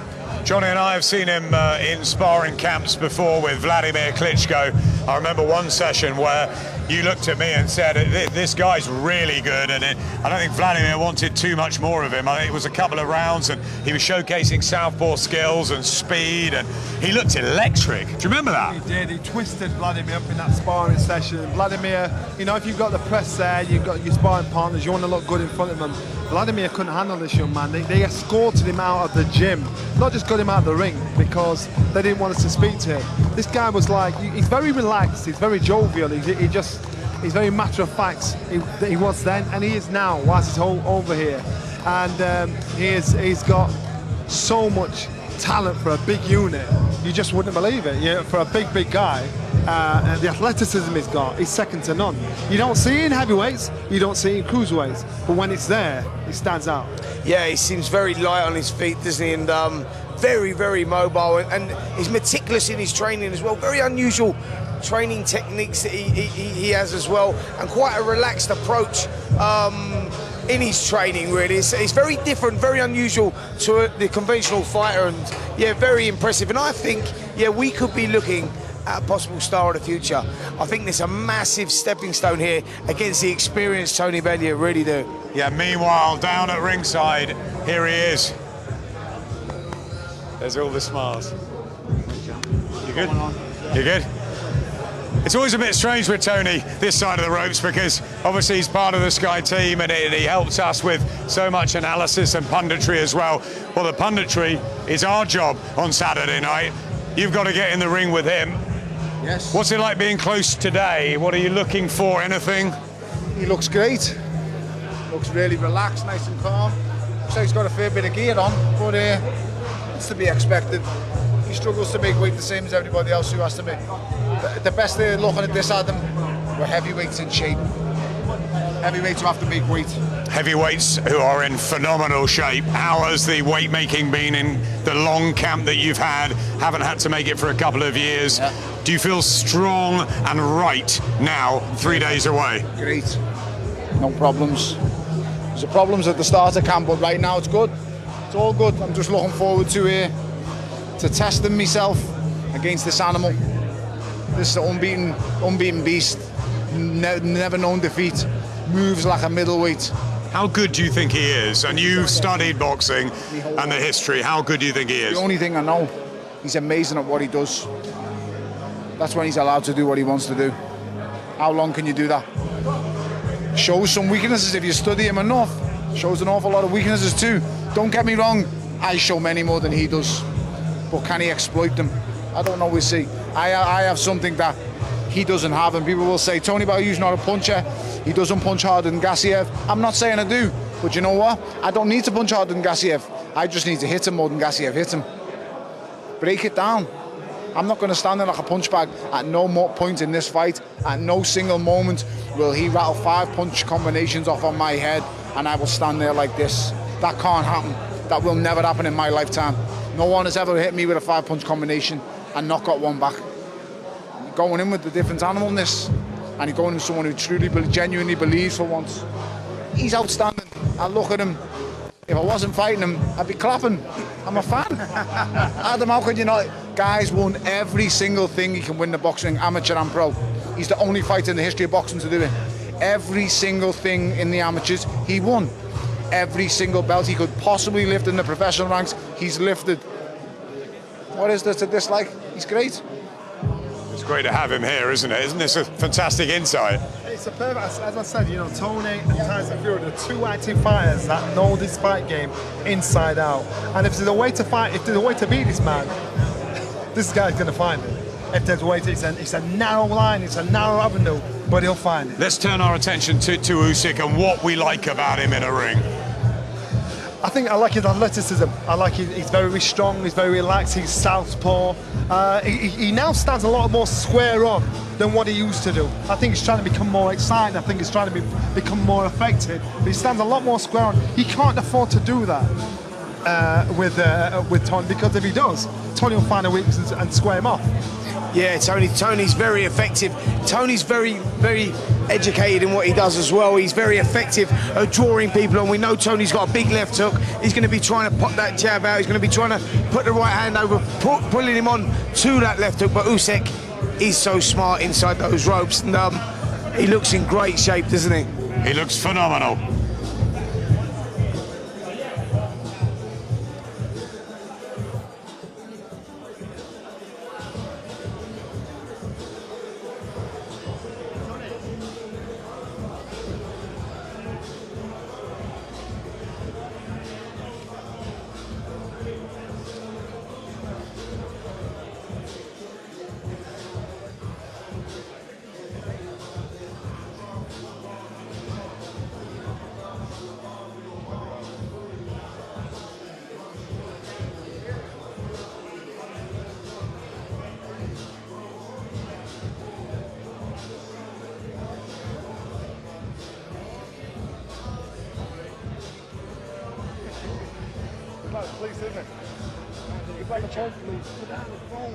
The champion is in the building, Oleksandr Usyk, the man who is the undisputed, undefeated, reigning Cruiserweight champion of the world. All 4 belts, plus the Ring magazine, of course. We're playing for all the marbles here on Saturday night. Johnny Nelson and Paulie Malignaggi are watching this workout with me. And we've got to say, before we take you in the ring, first of all, Johnny, just look at the size of this guy for a cruiserweight. He is huge. Tony Bellew just came at ringside and he got it spot on. These two are 2 heavyweights in shape. This is the old heavyweight division, but these guys are in shape. That means physically they're on point. Stamina-wise they'll be on point. Strength-wise they'll be on point. These guys are in shape. But this guy here behind me, this guy's a complete ultimate athlete. I've seen him do handstand walks. The guy's 6'4". I can't do handstand walks. I'm 4 feet. But this guy is naturally very strong, but very relaxed with it as well. You see him backstage, you see him in training camp, you see him here in the ring. You've seen him come to Manchester. He looks calm and relaxed. Tony actually knows what's in front of him, because Tony himself has just dissected it down saying, this guy, if I wasn't fighting him, I'd be clapping him. This guy's brilliant, but I know how to beat him. Paulie, I was watching the Murat Gaziev fight again the other day, and one of the things that really struck me about Oleksandr Usyk is, aside from the fact that he's got all the skills there, front foot, back foot, whatever, it's the sheer volume of punches that he throws time and time and time again through a fight. Yeah, it's the volume of punches, because he knows how to take some of the power off, some of the correct punches to take it off of, so that he can to put more weight on. You know, it's a creativity and it's a sort of finesse about his boxing that he has. But I'm just watching him during his public workout as we're talking here. He's also a guy who's enjoying doing what he's doing. He has a good time, and when you have a good time, you become passionate about it. And when you're passionate about something, it doesn't feel like work. And when it doesn't feel like work, it just comes more and more fluidly, because you're just getting better and better despite the hard work that doesn't feel like work. He doesn't look like the sort of knockout merchant that goes in straight away and just blasts people out. He cuts people down slowly but surely. He picks his punches, he picks his time. He works to a plan, doesn't he? Yeah, and that's the sort of the paradox with him, because he doesn't put you out of your misery. You know, like sort of like the guy he beat in the World Boxing Super Series final, got Murat Gaziev, who would just knock you out with one shot and put you out of your misery. This guy will torture you in there. You know, he's having a good time in there. He's not looking to get out of there right away. He's looking to show all the skills, and he's got a ton of them. It looks like he's finished his workout for the time being, Johnny. He's not shown us a great deal as far as his punching ability is concerned. But you've got to say, we've got so much to look forward to here on Saturday night from both fighters. But Usyk in particular is making so many waves in boxing as a sport overall. He's going to be a superstar very, very soon, isn't he? And it won't be just at cruiserweight. I think if he gets through Saturday night, this man will move up to heavyweight, and it will be a force to be reckoned with in the heavyweight division. Keep an eye on him. very dangerous, knows exactly what he's got to do. Loads more to come from here in Manchester. Join us again very, very soon.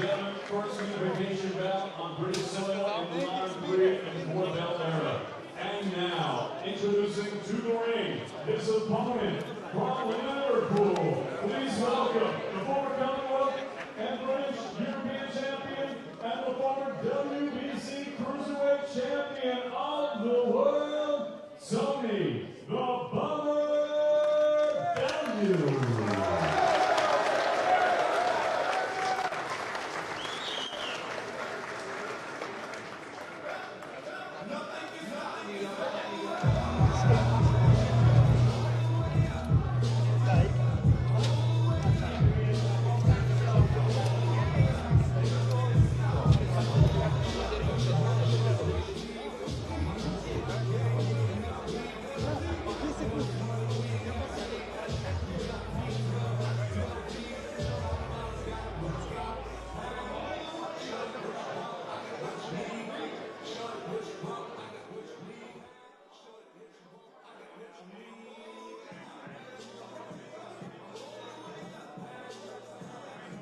Preparations for Saturday night. Enough talking. He could do that until the cows come home, can't he? He's a brilliant pundit. He's fantastic to be around, but it's serious business this Saturday night, and he loves nothing better, Spencer, than a challenge. No, absolutely. You know, Tony Bellew has spent a career being the underdog, spent a career proving people wrong. This is a massive task in front of him against the undisputed champion of the world, Usyk. He realises that, he recognises that, and he relishes that. It's something that he wants, and this is to cement his legacy in the sport of boxing. Win, lose or draw, Tony's career is done here. I'm expecting a massive performance. I spoke to Tony a few weeks ago, and you know when you hear in someone's voice, they sound like they're going to give it everything, they're going to go for it, and he truly believes he's going to win. I think, you know, technically he's great. He works fighters out. I'm expecting a big performance, and you know what? I think he's going to shock the world. Most people wrote him off before Hay won. A lot of people wrote him off before Hay 2. And some are still writing him off before Usyk won. Yeah, I mean, look, I think you can always make arguments post-fight, can't you? Oh, David Hay wasn't the fighter that he was. No one said that going into the fight. Now what he is doing is fighting a guy in his prime, the undisputed Cruiserweight champion of the world. But like Spencer said, you know, sometimes you just talk to a fighter and it's not a blind belief, it's not a delusional belief. He knows how to beat him, but he's got to implement that. He's got to actually pull that strategy off. That's going to be the hard bit. Belief is there, ability is there, power is there, but it's setting himself up for those shots. Basically, it's not rocket science. When he gets his opportunities, he has to let his hands go with power and speed and accuracy. The reason that he's a big betting underdog is because A, he's got to come back down to cruiserweight, hasn't made the weight for 2 years. B, admits that he's not got the skills of an Oleksandr Usyk, who has also got massive momentum in his career.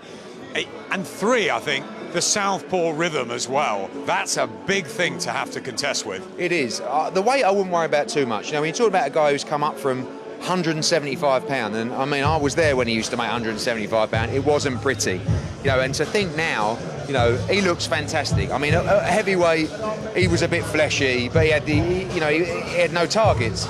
Now his whole camp has been perfect in that I think he's a pound over or 2 pound over the weight with 2 days to go. The weight won't be an issue. He'll be faster at a cruiserweight limit than he was as a fleshy heavyweight. So I don't see that as an issue. And I think he needs the speed here, by the way, as well. Tony just said when he arrived, this is 2 heavyweights in cruiserweight clothing. Well, I think Usyk's already highlighted that he's going to move up to heavyweight in the near future. Tony Bellew has talked about, you know, he's boxed at heavyweight, he's comfortable at heavyweight because he doesn't have to make the weight, but his best weight is definitely cruiserweight. I think he's sharp, he feels sharpest at cruiserweight, and he carries a punch of a heavyweight. And listen, Bellew recognises the task he's got in front. He knows what he's got to do. He knows he may fall a few rounds behind, but effectively what he wants to do is take Usyk into the second half of the fight, take him into a dog fight, and that's where Bellew will be at his best. Usyk's never experienced any anything like that before. Bellew recognises and knows what he has to do, but like Eddie said, he just has to implement it on Saturday night. Spencer, he mentioned something a little earlier to me about the weaknesses that Usyk has, and that everybody's talking about, you know, this perfect fighter. It's going to be a pound-for-pound god, a great. Yes, of course, he has the pedigree. He has the 15-0 undefeated record. He has all the belts. But there are weaknesses to every fighter. He's not the biggest puncher. He has been down before. Possible susceptible to body shots as an amateur. And these are things. Is Tony clutching at these, or are these things that he knows how to exploit? No, these are things that Tony knows how to exploit. Listen, you know how good technically Tony is. You know what a good pundit is. He recognises things. He sees mistakes in people. He can exploit them mistakes. He's got the experience and he's got the punch power. He's studied Usyk inside out, and he will have been working on the shots that he needs to throw, the weaknesses, the right hand against the southpaw, the body shots. Bellew's up for this. He knows what he's got to do. He knows what he's got to apply, and I'm expecting that. He looks sharp in there, looks relaxed. Spoke to him earlier on in the week. He was very relaxed. Spoke to him today. You'd expect a bit of tension today. We're getting near fight night, but no. You speak to him. He's focused. His eyes are on you, and he's ready. Eddie, you've obviously steered his career, the positive side of his career since those light heavyweight days. You know, and you know him really well. I mean, you're close to him. How is he in your mind? Because he seems to us really relaxed. He's much more relaxed than he was for the Hay fights, because I think, like, there's no... What's the worst that can happen? You know, he loses in a fight for the undisputed Cruiserweight Championship world. People already think he's going to lose. But he's got this inner belief, and he's not going in here going, oh, well, if I lose, I lose. But he's saying, I don't see that I'm an outsider in this fight. He knows it's going to be a war. There's a few things he's thrown into me during the week. Last Saturday, he sent me a text message, and he said, next Saturday, we get to find out how good I really am. This fight's not about money. This fight's about testing himself, because he wants to know. He wants to know if he can be undisputed king. You know, it's not like he don't want to retire and go, I could have boxed Usyk. Say Usyk gets beat in his next fight and he sits there and says, oh my God, I could have been undisputed champion.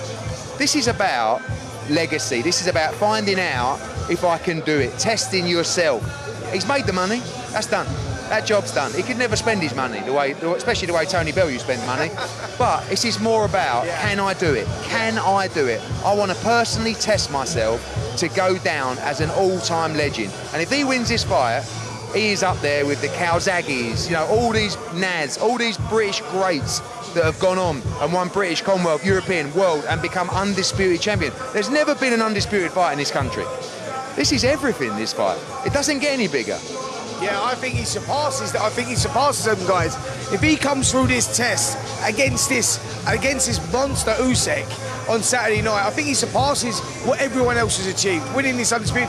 The journey that he's been on, you know, if you go right back to Orville McKenzie when he was on the floor 3 times. Yeah, you go back to those days and see where he's come, the journey he's been on. And you're right, Eddie, so I spoke to him and he said the same thing. It's about testing himself, cementing his legacy. And when you speak to him, there's a different tone in his voice. You're totally right. He believes he's the favourite in this. He doesn't see himself as an underdog. And he says to me, Spencer, I will walk through fire to win this fight. I will do whatever means necessary. And I've never heard him speak with that much passion. And we know how good he is, and he won't lose his head. He's got so much. The difference between these two in here is Bellew's the one with all the experience. Bellew's the one that's been on the floor and been in trouble. Bellew's the one that's been able to pull himself through those rough patches. He told me that's where he wants to take Usyk. Let's see if he can deal with that. He said, because I will take him into the later rounds, and I might get my arse kicked for 3 or 4 rounds, but I will get him there, and I will put him in a dogfight. Let's see how he reacts to that. This fight as well, the 2 Hay fights, they were a bit gimmicky. You know, Hay was an undisputed champion himself, so we know that he was a brilliant, brilliant fighter. But this is about sport, and sport only. This isn't about bad blood. This isn't about, oh, let's see how many pay-per-view buys we can do, and you know, have a big build-up. This is about pure sport, and that is why, as fight fans, they can't wait. Like, this is, like I said earlier, this is the biggest and best fight I've ever promoted, because this is the pinnacle of the sport. This is World Cup, Ryder Cup. The ultimate achievement for any athlete is to achieve those things. Just like in boxing, the ultimate achievement is to be undisputed champion.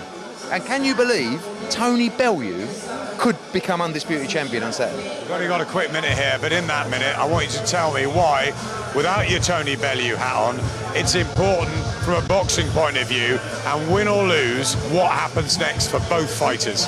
Well, I mean, you know, when I sat down with Oleksandr Usyk, their route was clear. Fight Bellew, they're not underestimating him, but they think this is a great fight for him. Move to heavyweight and fight Anthony Joshua. And for Bellew, if he wins, is it over? This is it. Yeah. Definitely. Because there's nothing else to do. But the only tough thing for Bellew is I honestly believe he's getting better. And how hard is it to quit when you're getting better? That's a great time to quit, by the way. Yeah. Isn't it? To turn around and say, I've done it all. I've done it all. I've become undisputed champion and my time is over. And maybe the peace is about to come for Tony Bellew. But we all know that before peace comes war. That was wicked, man. Wicked. 20 seconds, guys.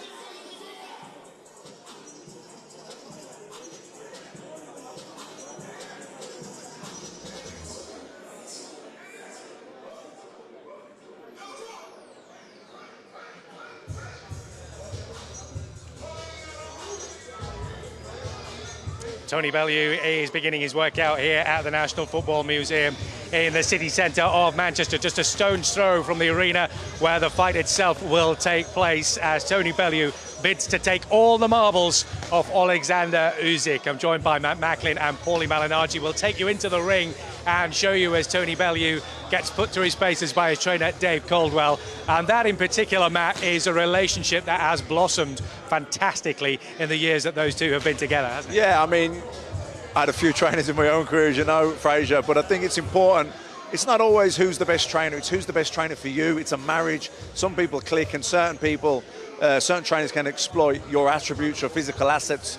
And Dave Caldwell and Tony Bellew, it has been a perfect marriage. They get on really well on a personal level, and he respects Dave. He trusts him when he comes back to the corner, and you know he's never looked as good. This has been the last couple of years have been the best performance of his career. I mean, the night in Everton when he got put down in the first round to get up and come back the way he did, that was a fantastic performance. And then we had the two David Haye wins, which, you know, in hindsight you can say David Haye was old and blah, injured and etc. But going into that first fight, I personally myself, I didn't give him a chance, and he stuck with it. He had a good game plan. Yeah, David wasn't the fighter he was, but still he had to beat him. And even going into the rematch to win the fight, but to do it in the style that he did it, you know, he showed a cool head, calmness in the madness, and this fight's been put on him. Usyk called him out. He's obliged him. And what an event it is, and he's going in against, it's a different proposition though. Oleksandr Usyk, 15-0, undefeated guy in his prime, undisputed champion, gifted fighter, probably top pound fighter in the world. And it's a tough ask, but you know what, Tony Bellew, if you listen to him long enough, he'd convince you that he's going to win. But you know, I think he can be competitive in the fight. I think he'll give Oleksandr Usyk problems. I think you can't underestimate Tony Bellew's boxing IQ. He's a smart fighter. He's not just tough and game. He's all of those things, but he's also a very intelligent fighter. And I think he'll give Usyk problems. I think he'll win rounds, but I think inevitably, and as the fight progresses on, I think Usyk will start working him out. And I just think he's got that extra level of skills, and I think he'll go on and win the fight, probably on points. Paulie, Tony has been so confident all the way through the build-up to this fight so far. Is this going to have to be the best performance of his career if he's to cause an upset here on Saturday night? Yeah, I think that it's gonna have to be the best performance of his career, and the problem is Usyk still may be too good. You know, you need the best performance of his career, and then you need some of those big power shots to land. I think you need to hurt Usyk aside from having the best performance of your career. You have to have a hurtful performance as well, because I don't think even the best performance of Tony Bellew's career is quite enough to beat a guy like Oleksandr Usyk. So I think it's a combination of those things where it's the best performance of his career, but it's also a very hurtful performance. And that will pull him through, but it's not even possible, because in order to do that, you've got to put yourself in harm's way tremendously. And of course, Usyk is not there to play patty cake himself. We know, of course, that Tony has got that knockout power there. It is in his locker. He has performed on several occasions most notably recently, of course, against David Hay. Ilunga Makabu, who did it again. Is that the key to a victory for Tony Bellew? He's got to find those big power shots from somewhere and hope that he can land them on Oleksandr Usyk. Yeah, I for me, it's the key. You know, Matt Macklin talked about the relationship with Dave Caldwell, and I think it's been a terrific relationship, and I think he's become a better fighter with Dave Caldwell. I think Matt made a great point. You know, some trainers make you better because it's the chemistry. They may not necessarily be the best trainer for somebody else, but sometimes they're the best trainer for you. And sometimes you have a trainer who's the best trainer for somebody else, but he's the worst trainer for you. So it's all about chemistry. It's all about marriage. And I think Tony's become a better fighter with Caldwell, but I still think it has to be a hurtful performance. I don't think you can get in there and play chess with Usyk. You got to go in there bombing. And if that means you get bombed out in the process, so be it. People will still love you because that's the Tony Bellew everybody has grown to love, is the guy who is the bomber and puts his heart on the line. But at the end of the day, I think he's got to come out bombing. He has indeed. I think he's just about finishing off his training session with Dave Caldwell. They're just going through one little bit more training bits. Oleksandr Usyk watching on at the side of the ring, having a good look at Tony Bellew, as Bellew did have a good look at Usyk earlier. Usyk now thinks he's seen enough, so he's making his way away out of the ring, and hopefully we'll be able to speak to Tony Bellew himself. I'm going to be making my way into the ring and see if I can have a word with Tony himself. I'll make my way over here. And Tony hopefully will come and join us. We're live on Sky Sports News. Tony, great to see you. First of all, terrific turnout here to see you tonight. What is your message to this crowd here? We might be in Manchester, and obviously you're a Scouser, but so many here wishing you so well. Just listen to the roar there. How are you feeling to see this here tonight? This isn't about being local or being whatever. This is two good fighters. Well, one amazingly exceptional fighter and one fat fella who believes in himself. So I'm just looking forward to Saturday night. Don't boo him. Don't say anything bad about him. He's come here. He's an amazing, exceptional champion. I'm so happy that we finally made this fight on Saturday night. Believe you me, guys, you're going to get one of the best fights you've ever seen. Throughout the build-up, you have been supremely confident that you are going to win, and yet everything, as usual, is against you. What is it that is making you so confident? I don't know. Some people think I'm deluded, and I do myself sometimes when I look at him and the shape he's in and the muscles and the six-pack. Once again, I look in the mirror and see Mr. Soft. But I'm just willing to give it a go, give it everything I've got. I genuinely believe I'm going to break his heart. I'm going to find a way, and I'm going to get past him. One thing we do know is that you have that ability to find knockout power when you're really up against it. Is that going to be a key to the victory for you on Saturday night? I'll be shocked if it's just one punch and the fight's over. I think it'll be an accumulation. I think it'll be a number of things, Fraser. I'm not willing to go on and harp on because I'll probably get back to the dressing room and the coach probably left me. So I've got to keep it under wraps what the plan is. But he's exceptional at what he does. He's brilliant. He's a world-class fighter, elite level performer. This guy's done something that no one in the history of boxing has ever done before. He's won every single thing he could as an amateur boxer. He's now won every single belt he could have possibly won so far as a professional. It's unheard of. So let's just see if the Fat Scouser can get it done once again.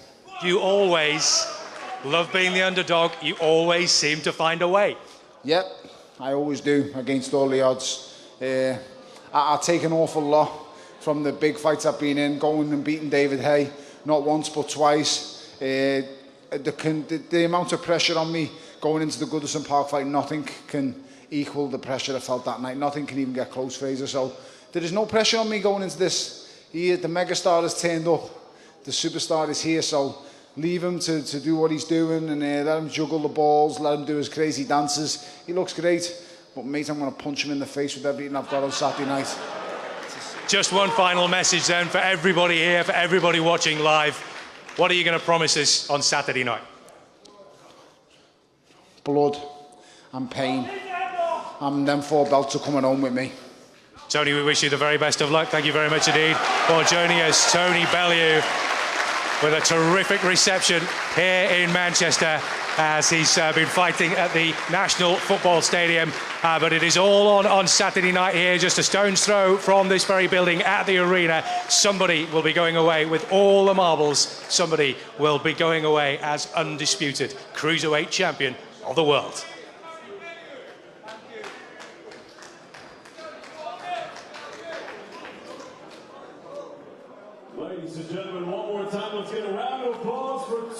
Bellew is the challenger on Saturday night. History will be made here in Manchester. Tony Bellew getting a huge reception here from the Manchester public, even though he's a Scouser. Everybody loves him in the Northwest. Yeah, and nationwide and even globally in the boxing world. How could you not? He wears his heart on his sleeve. He goes to war. He's game. He's gutsy. He'll dig in. And you know what? He's never looked better in his life. I know he's at the final phase of his career. He says this is his last fight. If he was to win it, I'm not sure he'd stick to that. Eddie was saying that. You know, he said this is definitively the last fight, but he thinks he's getting better. And that, you'd have to say he has been the last while. You know, since he's gone with Dave Caldwell, you go with new trainer. It can take a while, but it's been a really good marriage. They've really connected. There's real chemistry there. He's really brought the best out of Tony Bellew, and his confidence is probably, you know, when you win a world title, it didn't quite happen for me, but they say when you win a world title, your confidence goes up another level and you start performing better, and that certainly seems to have happened with Tony Bellew. Obviously, it's difficult to quantify exactly with David Haye, because David Haye was a shell of himself, but nonetheless, he really stepped up and performed in both of those fights, and that's all you can do is perform and beat who's in front of you, and he did it in style. Spencer, he stayed in the ring longer than almost any other headline attraction I can remember at these workouts. You know, down at York Hall for AJ and Povetkin, they were in, they were out, they were away. He's really enjoying this. He looks totally comfortable because maybe there isn't that pressure on him this time. There isn't no pressure on him. He spoke about that publicly. He spoke to me about it in depth, about no pressure on him. It's his last fight, win, lose or draw. He's going to go in there, he's going to give it everything. He knows the task that he's got in front of him. You know, it's not like he's going in there deluded or blindfolded. He knows what he's got in front of him. He knows what he's got to do to achieve the heights that he wants to get, to cement his legacy. Let's bring the second most important man in Team Bellew. Obviously, Tony's got to do the fighting.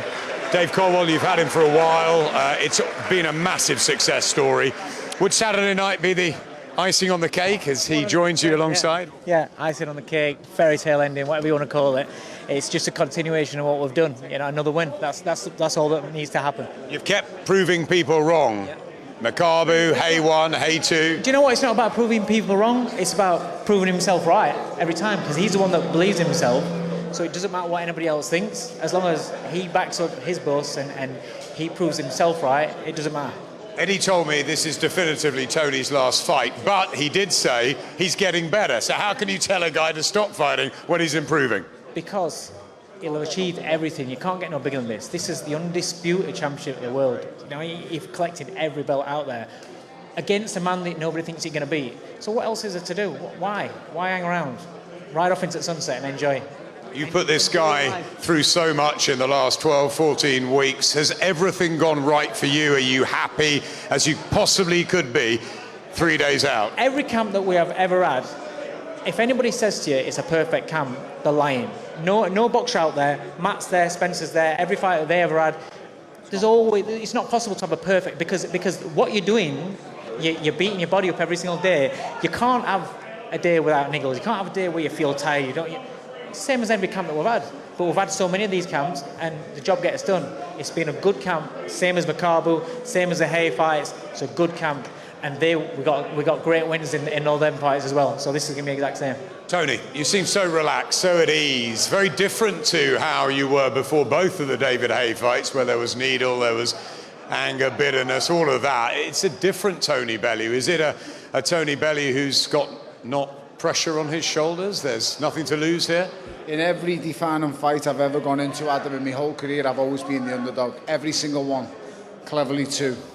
Makabu, both David Haye fights. I've been the underdog so many times, so it doesn't bother me. I don't feel any pressure. But saying that, I didn't feel any pressure before fighting David Haye. The first one, I'd say, it opened my eyes a little bit more to actually the amount of media attention that guy brings to the table. But the second time, I brought it. So, I don't know, it's just, it's mad. Was that a bit more personal? There's huge respect between you and Oleksandr Usyk. Yes, there it was. With David Haye going into the first fight, the things he said made it personal, but I have nothing but love, respect and admiration for David Haye, and I've said this before, I'll say it again, I'll always look up to David Haye. David Haye was the man who I always wanted to try and be like when I was coming into the pro game, and if anything, I wish I could borrow his right hand on Saturday night, because the shot that he knocked Oleksandr Gurov out with many years ago for the European title was the perfect right hand that I... In about 45 seconds, that would be a good night for you, wouldn't it? That would be a disaster, if I'm being totally honest. I need this fight to go longer than 4 or 5 rounds. I shouldn't say it, but I want a war. I need a war. I need the fight beaten out of me, Adam. I don't need to carry on doing this anymore. And if that right hand lands on 40 seconds of the first round and he goes out, I'm going to be very disappointed. And I shouldn't say that, but I don't know. I kind of want it beaten out of me. I don't feel like in any fight in my whole life I've ever been really beaten up. I don't feel any fight has ever been that much better than me. They could beat me up. I mean, I only think I've got one genuine loss in my whole career, and that's to Adonis Stevenson. I really do. That's the only man who I genuinely believe has beaten me fair and square. So I've never been beat up. I've had a couple of hidings off some good fights in the gym. Don't get me wrong, I've had a hiding off some terrible fights as well, to be honest, when I've been in bad days in sparring. But it is what it is, mate. I'm looking forward. I'm at the back end now. I've worked very, very hard. I've been getting punched in the face for 20 years, and I've got 2 more nights to go, mate. 2 more nights, and then I'm a retired fatty who's going to get fat on the couch and try his best to become Jim Royal by Christmas. You said nothing will top Goodison Park. I can understand that. Obviously, the David Haye fights were huge victories for you and your team. What would it mean to you and to Rachel and the family if you can bring all of those belts which have been on display in the case, the unified, undisputed Cruiserweight titles, home on Saturday night? It'd be defining, wouldn't it? Be one of the greatest moments of my career. But I'm not even going to lie. It's the last few weeks. It's not about the belts anymore, Adam. And I shouldn't say that, because I've got Eddie Hearn and got everyone here. I've got the monster here. That's Oleksandr Usyk. It's gone past just getting them belts. I want to beat Oleksandr Usyk. I don't care. I just want to beat him, because they all say I can't. And that's what matters to me most. I want to beat the monster who no one else can. I want to beat the guy they're all running away from, because let's be totally honest, no one wants to face this fella. It's very similar to when I faced David Haye the first time. No one wanted to face him then, coming off the 2 blistering knockout performances. No one was queuing up. But this mouthy fella was screaming over the ringside apron, I want to fight you right now. So I'm doing it again with Oleksandr Usyk. I'm just daring to do something that I never dreamed would ever be possible. And I genuinely believe I'm going to get him. I really do. I want to tell you now as well, and I really do, but he's just shaking his head at me. If you could see the things I'm seeing, I'll just shut up. I can only win by knockout. That's the only chance I have. I only have a puncher's chance. Tactically, you're not going to tell us anything, of course, but it's going to be a very, very special night for so many reasons on Saturday, and an atmosphere, I think, probably that would just be electric here in Manchester. Stare down the barrel of the lens. You're a good talker, and just tell those people at home what you want to happen in the ring on Saturday. Not how, because you're not going to tell us that, but what you want to unfold. I want to fight the best version of Oleksandr Usyk, and I'm going to find a way to beat him. Tune in on Saturday night. This is going to be, if this man wants it as much as I want it, you're going to see one of the most brutal fights you've ever seen in your life, because believe you me, I'm not going to stop. I'm not Murek Gassiev. I'm not going to give up after 3 rounds. I'm not going to stand there and admire this man or be in awe of him at any moment in this fight. And if he is good as I believe he is, which I have every hope he is and think he is, then believe you me, it's going to be unbelievable. Just don't miss it, is all I can say. Tony Bellew and his great trainer Dave Caldwell, thank you very, very much, and we wish you well for Saturday night. Let's just have a quick wrap-up, guys. Matt, Spencer, it's been a terrific evening, as always. These workouts are fantastic, aren't they, for the fans and for, a last chance for us to assess the guys from up and down the card, and special moments when Usyk comes into a ring, and obviously Tony at the end there. Oleksandr Usyk is one of the best pound-for-pound fighters in the world. Such a big guy, but so agile. And Tony Bellew is one of the most exciting fighters in the world. Very, very charismatic. I know Tony a long time. But you know what? And I really want him to win. And I have to be careful not to listen to him too long, because he can convince you of anything, wouldn't he? I mean, he's that sort of energetic of a talker. Is that persuasive? You don't think he wins, do you? No, I don't. I think he performs really well. I think it's a good fight. I think we get a great fight. I really do. Because I think Tony is a lot more intelligent, a lot cleverer than people give him credit for. He's not just a tough game, big puncher. He's smart, you know, and he has good boxing ability. And I think Usyk might be surprised by that. But I think as the fight goes on, I think Usyk will start to work him out. And I just think his career's on the ascent. You know, he's probably at the end of he says it's his last fight anyway. And I just think he'll have a little bit too much for Tony. Spencer, you seemed to be very hot on Usyk a few weeks ago, but I feel a shift. There was a definite shift. That was speaking to Tony Bellew. He's got this way of convincing you. I told you all week. I got caught like that before. Do you know what? He's got so many careers he could go into beyond boxing. Exactly. But the guy, honestly, the sound of his voice, and he's a great tactician as well, Tony Bellew. And you're right. Listen, the guy's getting better. At this stage of his career, what is he, 35 years of age or so, he's improving with every fight. And, you know, I think the experience is making him so much better as well. And, I just think we're going to get a big performance on Saturday night. I think he's going to shock the boxing world. He really is. And I see it opposite to Matt. That I see it that he might be getting beaten up a little bit in the first few rounds, but I think he might then take Usyk into a dogfight in the second half of the fight. Usyk won't be used to that sort of fight, whereas Bellew's been there before, and that's the way that I see it. And that might be my heart speaking and not my head, but, you know, I'm just with Tony on this one. I went against him with David Haye. I nearly went against him again with David Haye in the second time. Thank God I never. He proved me right. And I'm going to stick with him, man. I'm going to go with it. Do you know what it is? I just think someone like Usyk... Have I turned you? No, because when I hear Tony talk, he turns me, and you make a good argument, but I just think someone like Usyk, he starts to work you out, do you know what I mean? He starts timing you, he starts reading your rhythm, and I think Tony's, you know, a bit irky-jerky at times, he's got that power. I think he needs to get a good start and then just stay with it and keep it going for as long as he can. But I think someone like Usyk, once he gets his distance and he finds his rhythm, he can look $1 million. We're going to call time out here. These two will argue all night. They're totally split. One for Bellew, one for Usyk. I tell you what, it's going to be fantastic on Saturday night. Remember, we've got the press conferences on Thursday, the weigh-in Friday, everything on Sky Sports News, skysports.com. Plenty of build-up shows as well. JD ringside, a couple of them. And Saturday night, Sky Sports box office from 6 o'clock. It's a huge card, tops, of course, with Oleksandr Usyk defending his World Cruiserweight belts against the bomber, Tony Bellew. Can he do it again? Goodbye from us all.